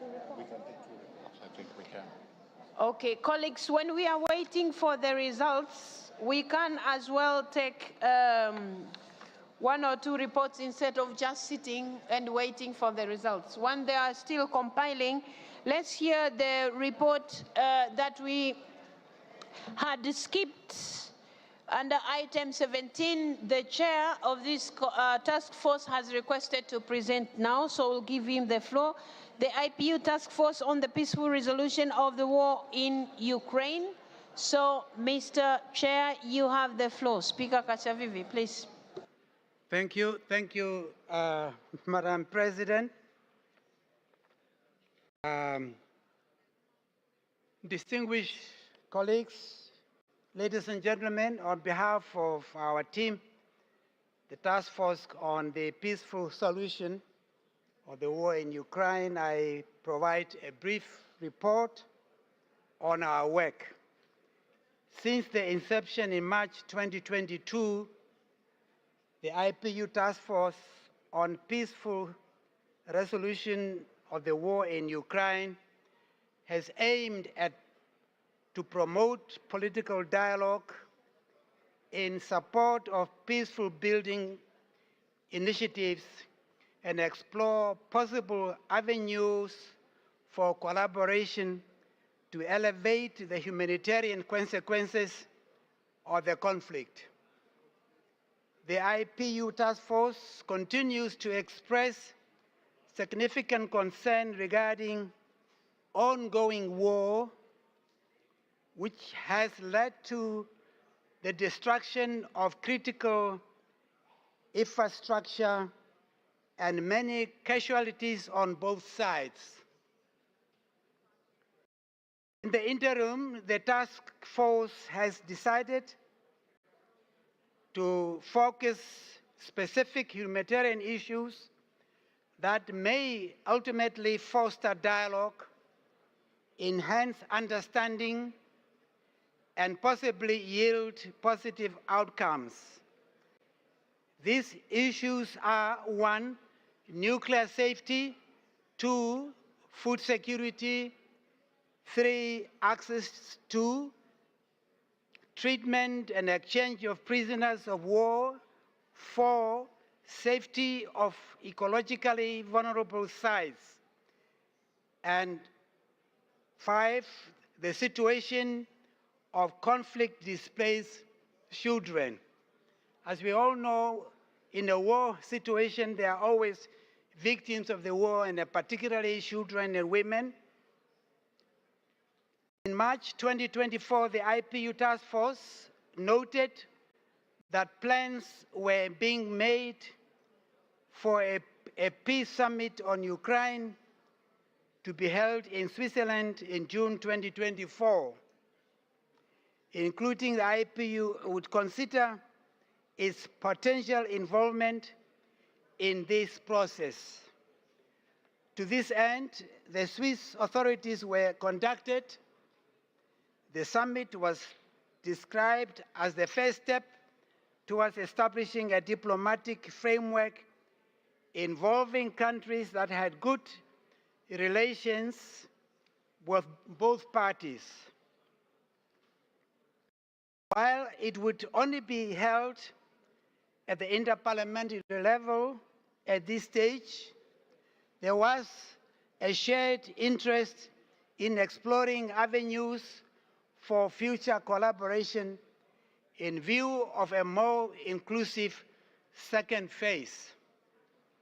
During the Task Force March 2024 meeting, the parties also agreed to deepen cooperation with IPU on the issues of Ukrainian children in the Russian Federation or in conflict zones who are no longer with their parents or legal guardians.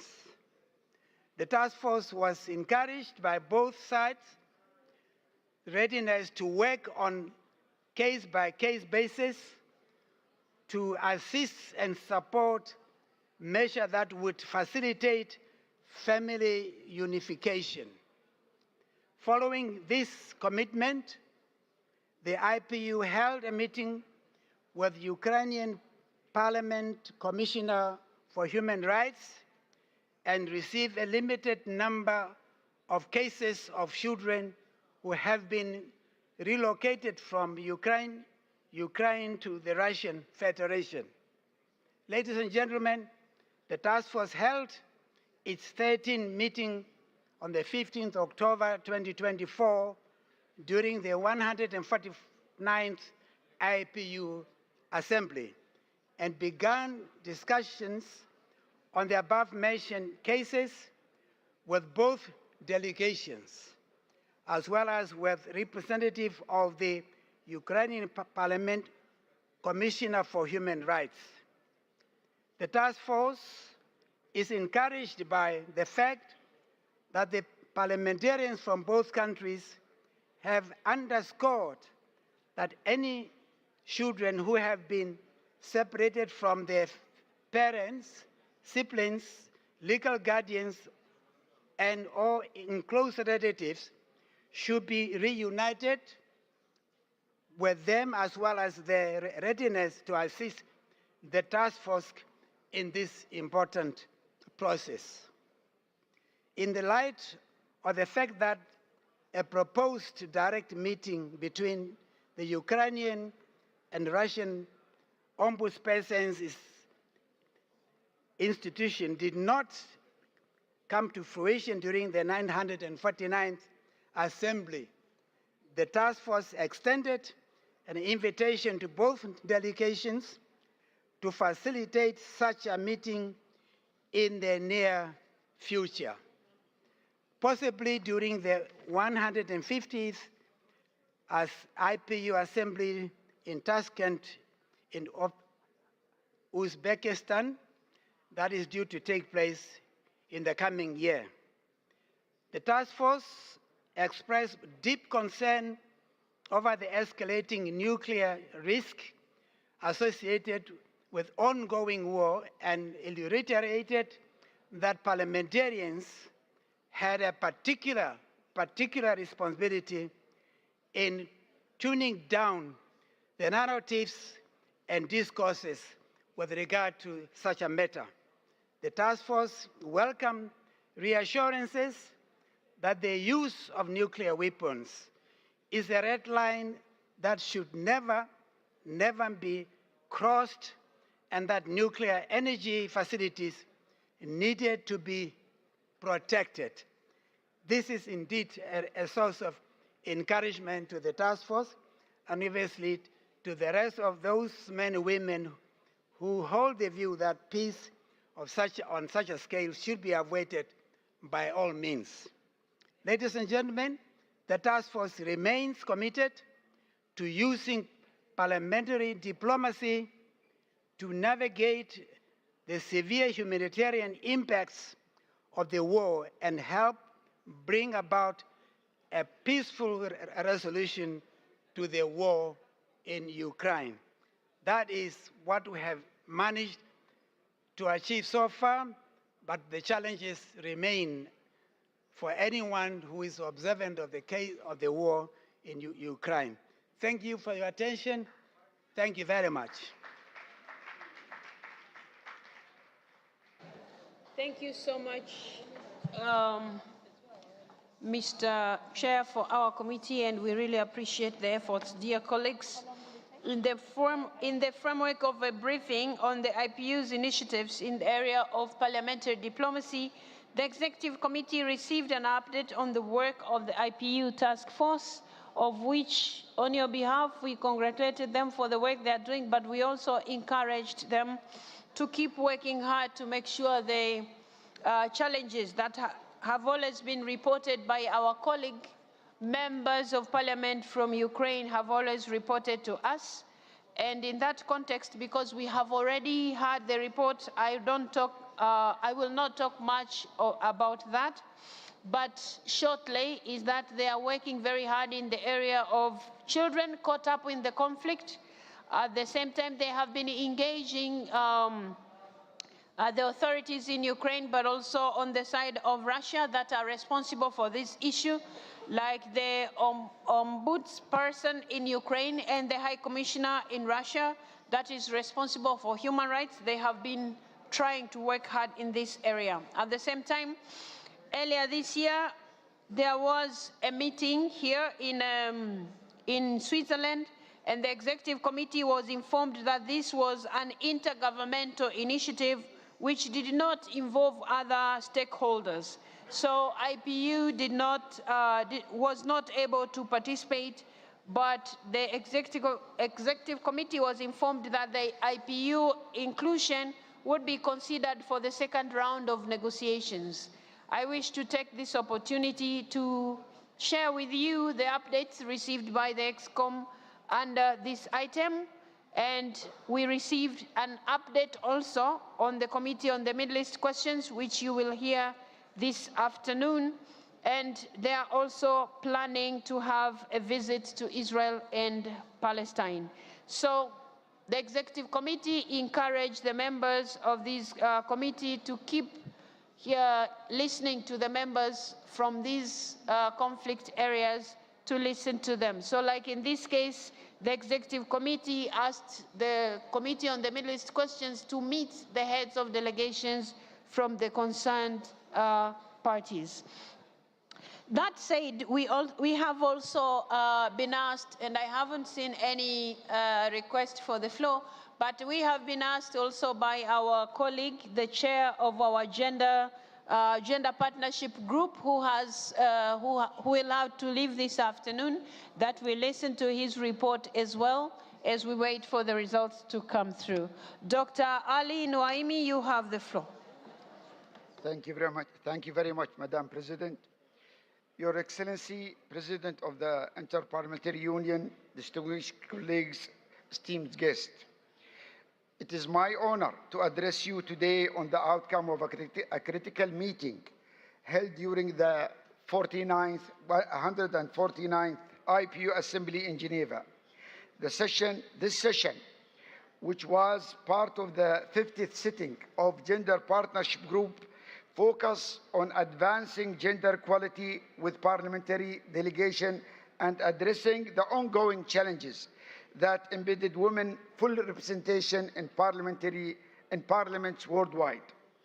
Allow me to briefly highlight the key points of our discussion during our two sittings held on October 12th and October 16th. First, we reviewed the participation of women parliamentarians in the IPU, particularly analyzing the gender composition of delegation presented at the 149th Assembly. As we know, despite progress, much remains to be done to achieve a true balance in gender representation. The group discussed strategies to improve gender balance in future delegation, and I am pleased to inform you that we have made significant strides.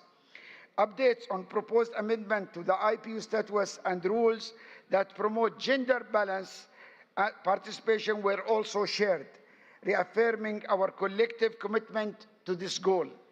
Second, we were briefed we were briefed on the implementation of the anti-harassment policy of the IPU assemblies and other events.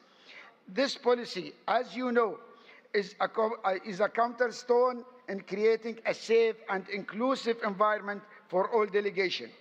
And I am proud to report that its implementation is progressing well.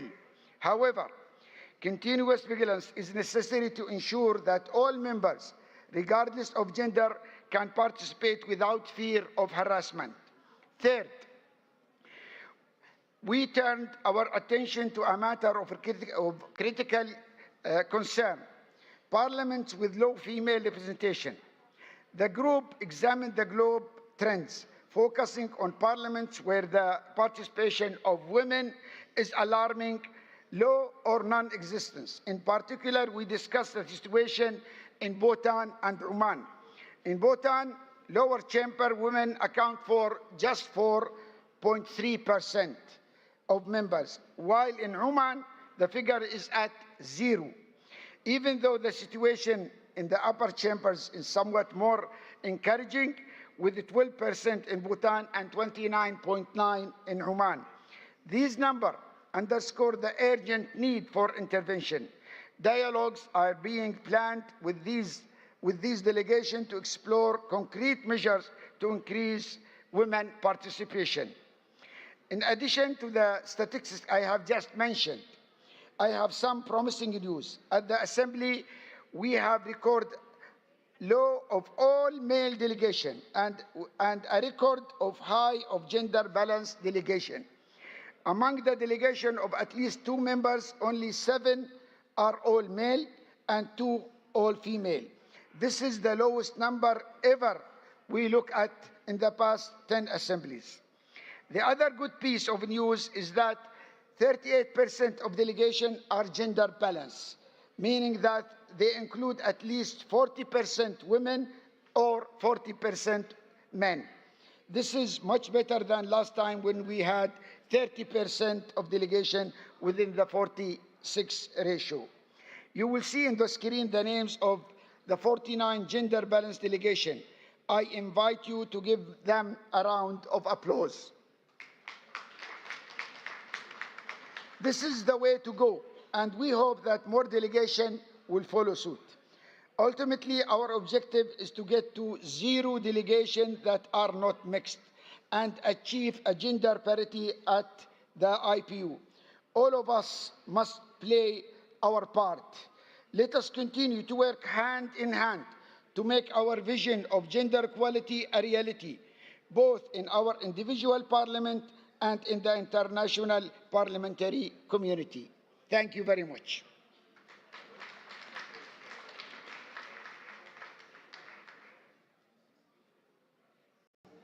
Thank you so much, Dr. Ali. Colleagues, I'm still waiting for the results, but in the context of what we have heard from our Gender Partnership Group, I don't see any hands, so I take it that we approve the report, colleagues?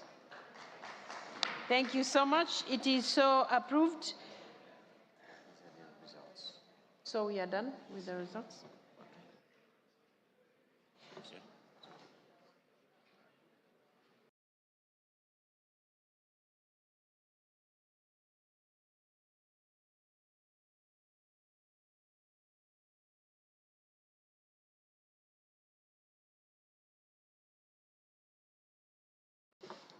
Okay, thank you so much, colleagues, for for endorsing the report that we have just heard from Dr. Ali, and a round of applause for the good work of our Gender Partnership Group. Now, I am sorry, we have the President of the Young Members of Parliament. You will be presenting later your report, and the same for the Vice President for the Bureau of Women Parliamentarians. So now I'd like to take this opportunity to announce the results, and then we will adjourn our meeting.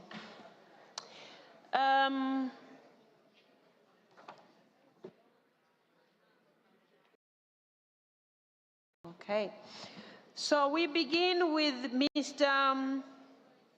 Mr. Mayoraz from Argentina has 31 votes. Mr. Ali Zafar from Pakistan has 31 votes. Mr. Nizar from Maldives, 16 votes.